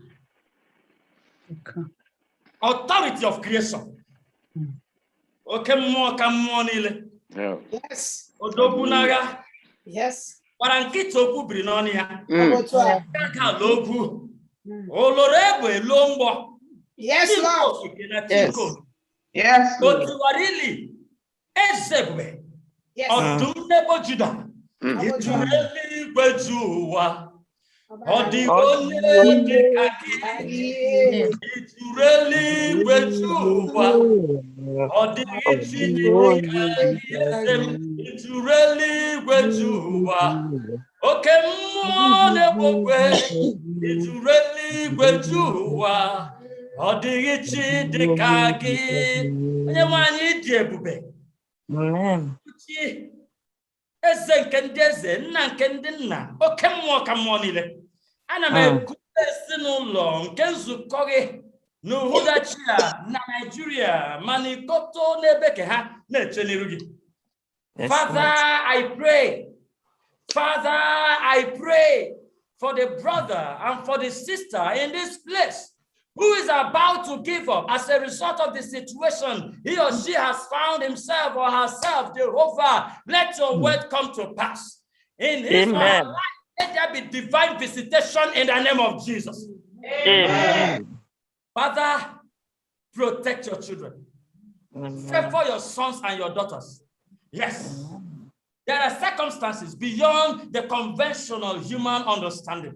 Is there anyone whose life and situation is being manipulated by powers of darkness? What is man be in his house before his occult shrine or before his celestial sanctum or before any demonic altar and make a declaration? You will not succeed until I declare you succeed. Father, what is man? What is man that he can say such a thing when the Lord has declared that there's only God that can decree and dictate what will happen in our lives? Father, we declare and I declare and I pray by faith. Is there anyone amidst your children or those that will hear my voice afterwards, here in Nigeria or abroad, or anyone or those listening on air, not just in Zoom, but by Facebook? Father, I pray, is there anyone who is under any form of demonic manipulation at this moment? Thy servant plead, God, let there be a rebuke over such monitoring spirit in the name of Jesus. Father, visit your children, intervene in their lives. Is there anyone passing through any form of oppression as is our workplace, where what is due her or due him is not released to him or her? Or the Israel, Nafotonia, Weta Hedrulani Patania Kanaha Jesus. Gozemo Kota, Gozemo Anita, Bonne Damaria, Bonne de Keto Kelebra, Bonne Ketara Kelefufa, Mamma Dregesepe. I pray this hour that any form of bondage, that thou will set your children free in the name of Jesus. Pray for peace in their homes. Is there any family that is passing through any form of crisis? Is there any family amidst the people that are here? We all come out dressed fine and we laugh and we rejoice. Many people do not know what we passed through, or the family here right now that is in anguish. They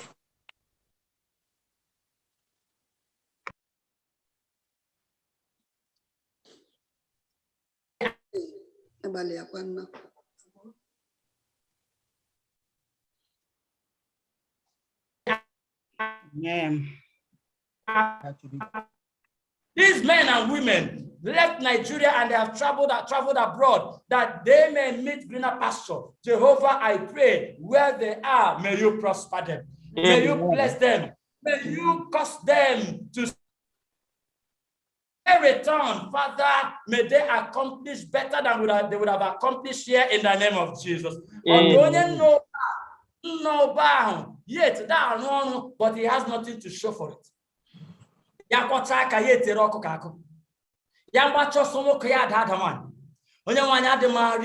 He has stayed so many years, yet he has nothing to show. Father, I pray, any spirit of plans without execution, any authority that will make them one problem or another, Father, rebuke such a manipulative spirit in the name of Jesus. Cause that man stand tall and give an evidence of his labor. Everything that has caused us to labor and not eat the fruit of our labor, Jehovah, I pray you completely remove from our lives and situations in the name of Jesus. I bless you. In the name of Jesus Christ of Nazareth, I bless you, young lady. May Jehovah, according to your wish and desire, provide you your own husband, that you may settle in your own home. I bless you, young man. May Jehovah provide you your own wife, that you and her shall run the rest of eternal life and make heaven. The same with you, my young sister. The same with you, oh Lord, I pray for my young children in school. When you go to school, may Jehovah grant you the excellence of success in the name of Jesus. When you see right from where I come from, some people do certain enchantment on their children to steal the fortune and the future and the good luck of other children, of other peoples. Father, I pray for our children, may their fortune be protected. May their future never be mortgaged. May their good luck never be exchanged for bad luck in the name of Jesus. They will return alive. Our husbands will go to job alive. They will return alive. Our wives will go alive. They will return alive. What is due us shall never be taken away from us. Thank you, immortal Redeemer. Thank you, King of Glory. Above all, I pray for the presence of the Holy Spirit. I pray for a touch of the baptism of the Holy Spirit. Yes. After we would have done all and have enjoyed all here on life, here on earth, will be among those that will say, this is our God. We have waited and he has come to save us. Should anything happen to us before Jesus comes and we fall to sleep, we shall not die. Lord, may we sleep. That upon the sound of the trumpet call of God, when the dead in Christ shall rise, may we be among those that shall rise first in the name of Jesus. Amen. This day, I surrender myself and I surrender your church. The heart that is still neck deep in iniquity, Father, cause deliverance. Amen. Be it conspiracy, be it fornication, be it other forms of abominable acts, Father, be it hatred, be it malice, especially among women. To help us. And cheating, especially among men. Father, the man that still doubts and questions your power, Jehovah, may you cause repentance to befall him in the name of Jesus. Amen. What use is your blessings? Is your blessings, your material blessings, if after we have gained the whole world, we lose our eternal life? That is why I pray for you. Even after you want to survive here on earth, Lord, grant us the grace to remain faithful unto you, that at the end of the day, we will make heaven. This, Lord, is my prayer for your church and for myself and my family. That I with thanksgiving in the name of Christ Jesus our Lord. Amen. Amen. Amen. Thank you, God. Amen. Amen. Thank you, Pastor. Thank you. Amen. God bless you. Amen. Amen. Thank you, Pastor Isaiah. Thank you very much. By this time tomorrow, on behalf of the church, we want to say thank you for such a very wonderful blessing and for ministering to us with power. We pray that the Heavenly Father will bless you exceedingly.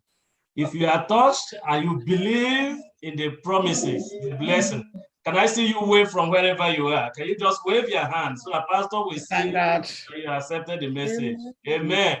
Amen. Amen. Amen. Message today that the Lord will also touch your family, that the Lord will also bless you exceedingly.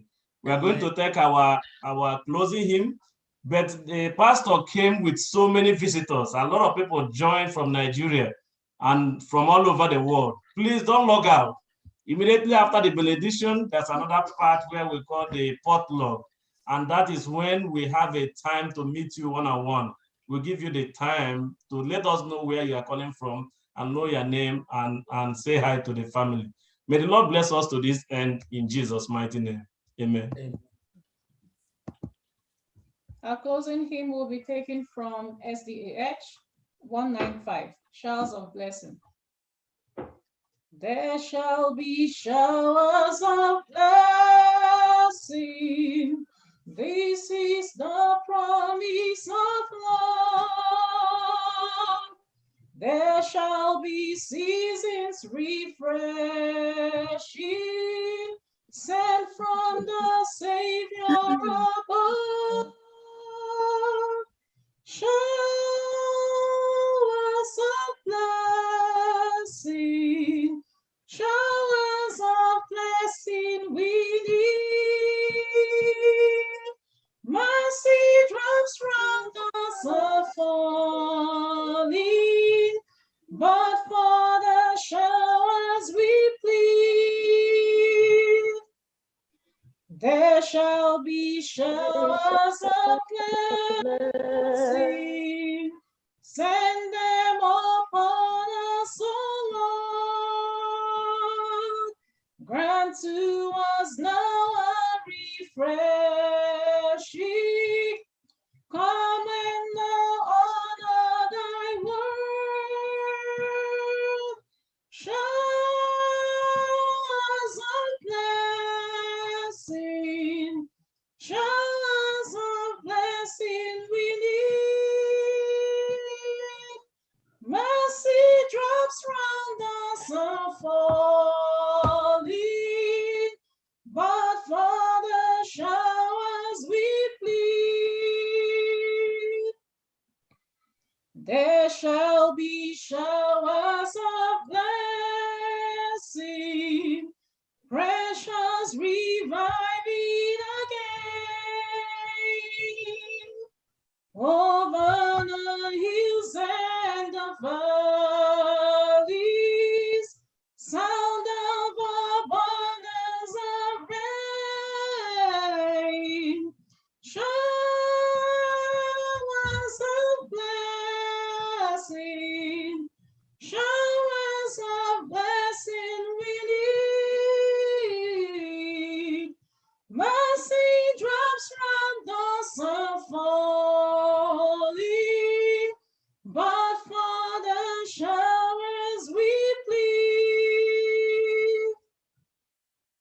There shall be showers of blessing, oh, that today they might fall.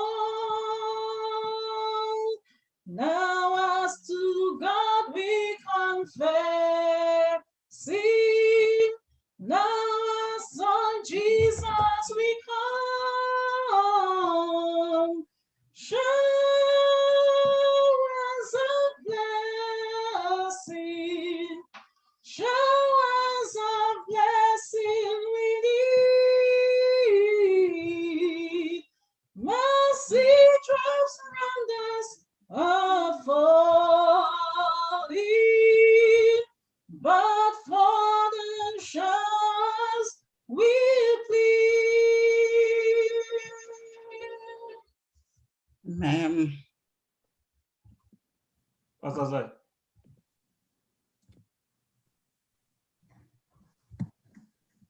Benediction. Shall we pray? May the Lord keep you and bless you and cause his face to shine upon you. May he give you rest in all the things you do. May the Lord grant you grace to survive in this evil world. Amen. May the Lord bless everything you put your hands on, which is good. Amen. May the Lord grant you the faith to receive his blessings. May the Lord grant you the unction to function as his child. And may it be well with everything about you, everything around you, everything with you, and everything in you, now and forever, in the name of Christ Jesus our Lord. Amen. Amen. Amen. Amen. Amen.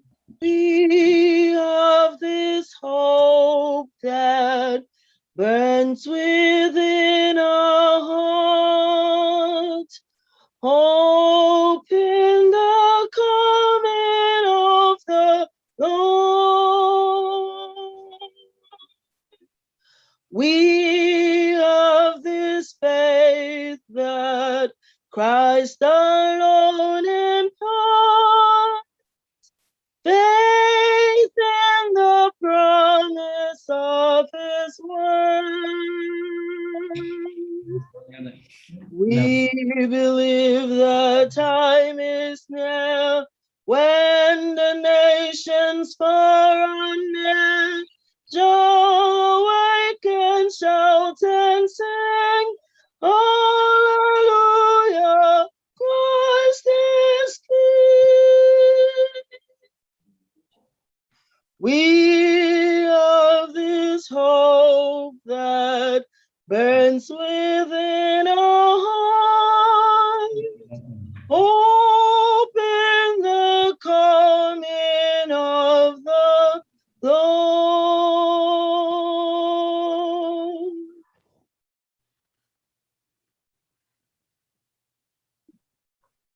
Amen. Amen. Let us have a moment of meditation. This is the time to have conversation, one-on-one conversation with your maker. Open your heart now to the Almighty God. Kasara yotoji na orangta. He will hear and answer according to what is good for you.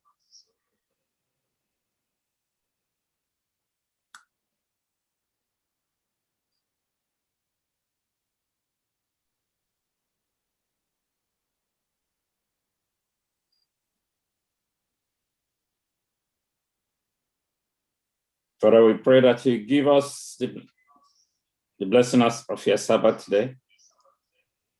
Take control of our petitions as presented to you. May the prophetic proclamations we receive today be real in our lives. In Jesus' name we pray. Amen. Amen. Amen. Thank you, Pastor Lozier, for this powerful, encouraging word from God. And we have nothing to say than to hand you over to the God Almighty to strengthen and bless you and your family and to bless their ministry. Amen. And it has been our tradition. FirstIgbo Church.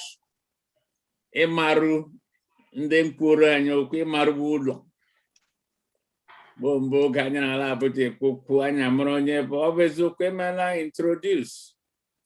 Antoreno lonu ugbo. Otugari jejidaga. Bibidrozi. Langeno bo. La hembo kwano. Mi vulo bilihu. Anchokorema. Ode onya no lakaka. Ndekwa se nyaka. De jidaka se jisike. Ndeka nso ni di emela ndekwa lor. Pastor Bo mbayeng ngeno from you. Ndeka wanne la wanne. Ndewo, over to you.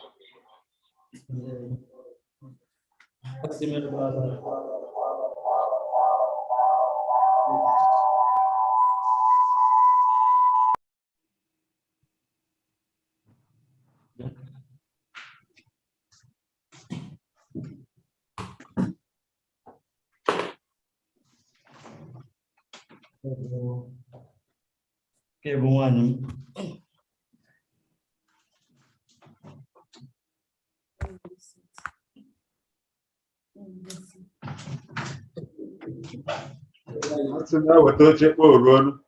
Happy Sabbath, dear.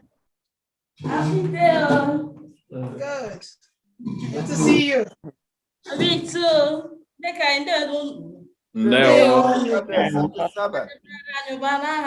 Jesus. Amen. The Lord will continue to bless us. That worshiping Him on this earth, the heavenly kingdom will be our portion in Jesus' name. Amen. Good to see you.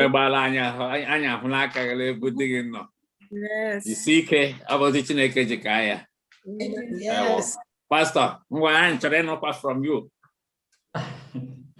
Okay. Abonyekache Alozie. Isaiah Baha became. And then there is nothing much other than I just love serving the Spirit of God. Mbausi. And Nama name then number comfort. Sakofalos. Oh yeah. Yeah, I'm going to go there soon. Okay. I am the roommates. The Papa saying hello, mates. I'm a very well. I'm a different very well. Wait, one rock. I'm a man rocket. Rock. All right. So episode amount 2005.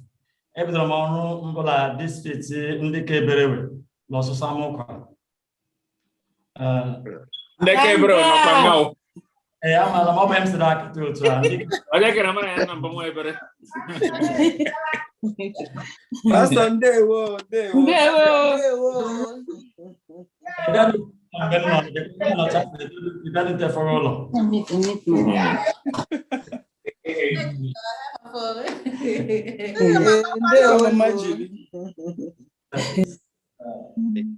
been around 2005. Then ENC. Then she got by. She got Samoka. They may reorganize ENC. I have Elisha Langa. Worked there for years, about 10 years. Then the Nigerian Union Conference, I say Lamge Gawanambra as a missionary with Pastor Naba Kingsley, the ward executive secretary. So he was the field president. I was the evangelist master worship director. And that was in 2015. That's in 2015, June, La constituency, GC session, he was elected executive secretary, so he left. So when the union asked me to continue, that my services are still needed. Yes. That's good. Amen. That's good. Yeah. Adam Shalad and then man Nongana Palabun, they got a lot of 2 villages. Maybe I don't know if anybody here knows him. Yes, of course, I know him, sir. Oh. That's good. I'll be on many. That's good. Amen. Amen. That's good. Thank God. Amen. Amen. Amen. His first service in our Yes. Amen. Amen. I am Chineke ntie da no no ndegu. Yes. Yes. Yeah. And it don't tell us that. As well. Pastor, you're welcome. Thank you so much.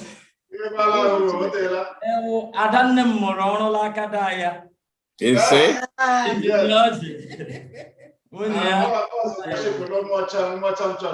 District. That's where we grew. Yes. Before I came out of the when I'm going to say it. Pastor, I'm not in a low log. Yes. Very beautiful. When I said you go to Mama. Jesus. Amen. Amen. Ugo? That's Julie. Mama Juju. Ndike lebo bro opportunity kele. What did you? That unu may on mute. You're muted. Pass some, Ejala. Hell, do you tell me that one hello more? I don't mama. When you want to go see how you never lie, who's some man kele. Kele chakwaram now. I will. Yes, ma'am. That's good. We'll go carry on.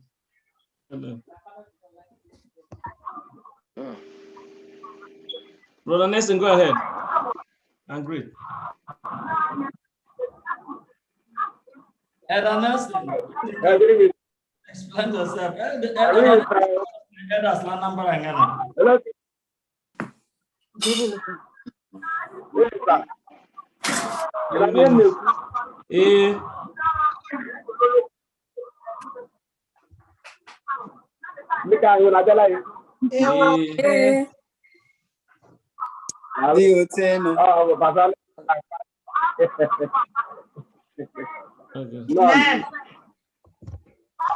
All right. If you want to be spotlighted, please put your cameras on. Go ahead, Bronson. Oh, okay. Omo Chineke. Ekele na udo Chineke dirunu. Pastor Alozie, I thank God for your message and for you. Chineke njida on the egwu. I mean, listening to you, I'll be a very strong empowerment to me. Pointed to me, and I thank God for the opportunity to hear you today. May God continue to bless you and bless everybody else here. In Jesus' name. Amen. Amen. Glory to God.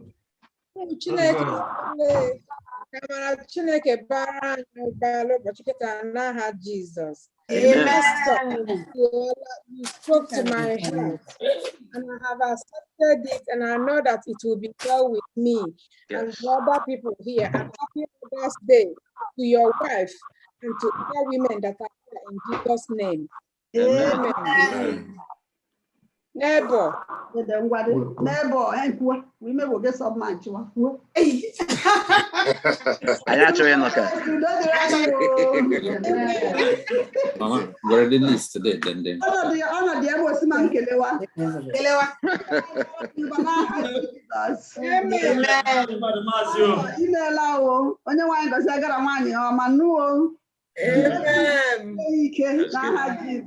Amen.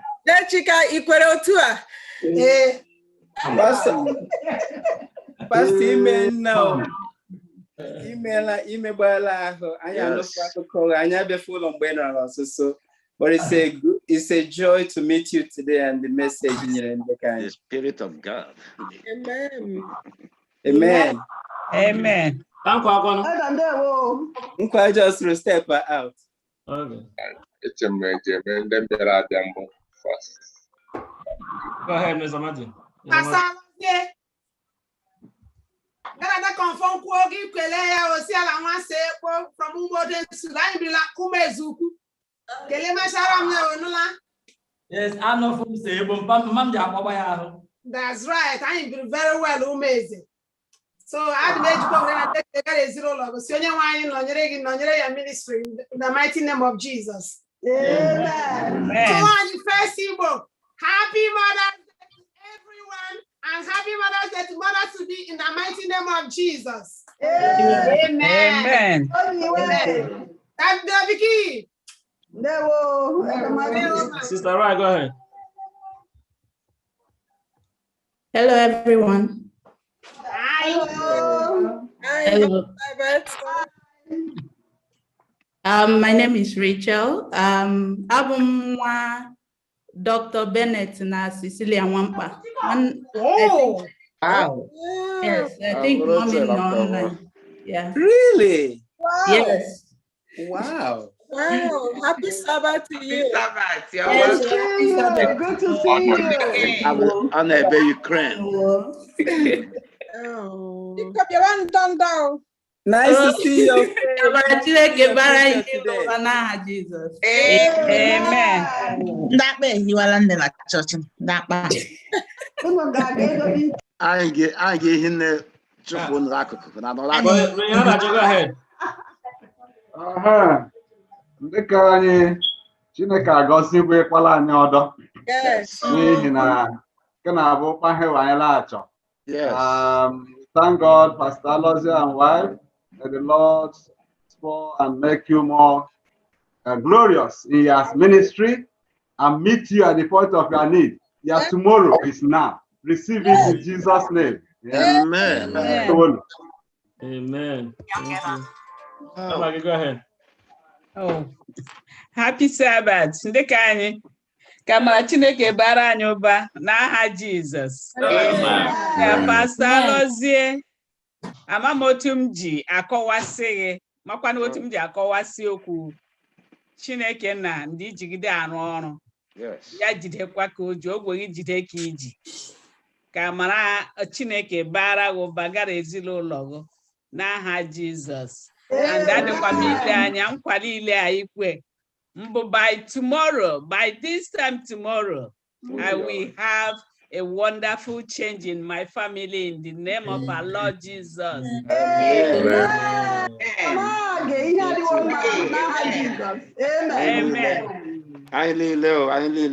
Amen.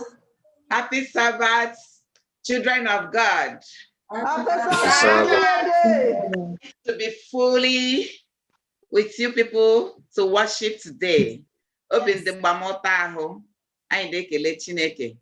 Pastor Alozie, God bless you and bless your ministry. I be blessed today to the glory of God. Amen. All the mothers on this Zoom, I wish you happy Mother's Day and a abundant, healthy life. Amen. Come in Jesus' name. Amen. Rosie, go ahead. Happy Mother's Day to everybody. Happy Mother's Day. Sanzai and Age, you are welcome. Look, Ram Comfort.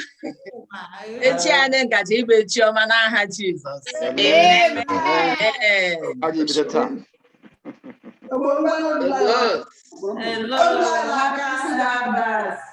Happy Sabbath. Happy Mother's Day. Happy Mother's Day. Happy Sabbath. Happy Sabbath, Obo. Amen. Amen. That's good. Meet yourself. Happy Sabbath. Happy Sabbath. Happy Mother's Day to the mothers. And mothers Happy Mother's Day. To you. Happy Mother's Day. Happy Mother's Day. Dr. Miss Kodiak, happy Sabbath. Happy Sabbath. That's Cecilia. That's Cecilia Plum. Halili kele anyị. Mute. At the end, bleak like computer, may on mute. Touch that, yeah. Oh, okay, I can't. Oh. No, touch I had a blinking. Oh, me and Nonga.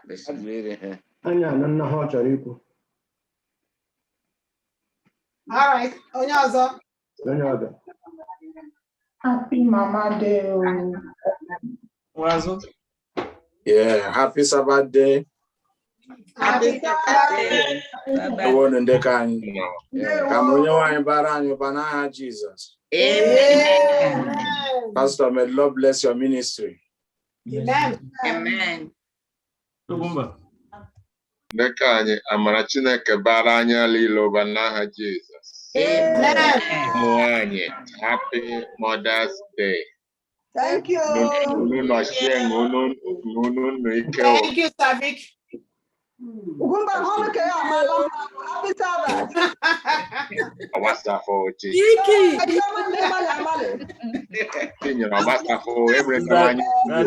Go ahead. Mira. Happy Sabbath, everyone. Happy Sabbath. Sabbath, one panya. We don't know. And to all the women, I wish you all happy Mother's Day and all the mothers to be. Thank God for all of you in Jesus' name. Thank you, my ¿Qué pasa? ¿Cómo está? Hey. Then go ahead. Madam Neno, go ahead. Happy Sabbath Day. Happy Mother's Day. Happy Mother's Day. You're real nice. Yes. Amen. Amen. Happy Sabbath, everyone. Thank you, Pastor, for coming. Thank you, Pastor, for coming. For all these mothers in this call, happy Mother's Day. Happy Mother's Day. For every fathers in this call, God bless you. Amen. Amen. Thank you, boy.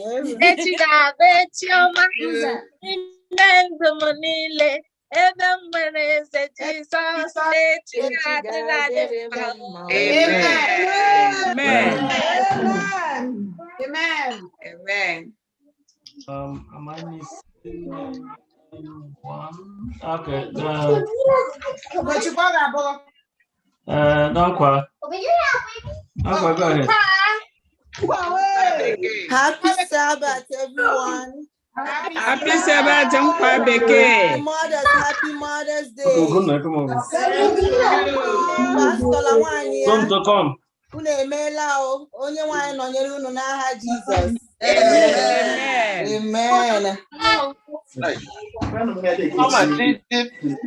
Mama, way. Mama. Okay. Mama. Adela Wabuba. Mama, way. Yes, Wabuba. Mama, way. Beautiful.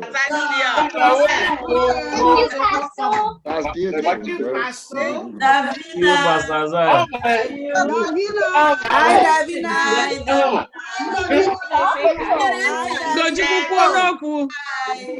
As more than one, no one, happy Mother's Day, everyone. Thank you. Thank you.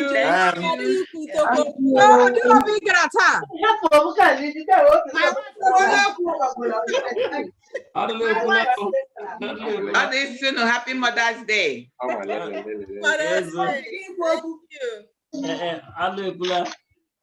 I think we have gone around. Are we missing anyone on camera? Please, if you can you just put on your cameras? I have too many people online. Once their camera is not on, I will not be able to spotlight you. So if you don't mind, please, can you put your camera on for a second so that we can say hi to you? Okay. Elena, I don't see camera on, but I don't think I see her. Yes, I'm not able to see her. The camera is on, but all I hear Felicia small. Okay. Yeah, I can see. Yeah. So that's the much I can get for now. Okay. Make a little wine. What do you know from? Happy Mother's Day to all the women. Thank you. Happy Mother's Day, all of you. Happy Mother's Day. Happy Sabbath, everyone. Happy Sabbath. Obi the moto ihu mmadụ niile ma nwoke ma nwanyị ekelela m onye nwanyị n'ihi ịhụnanya ele obiọma.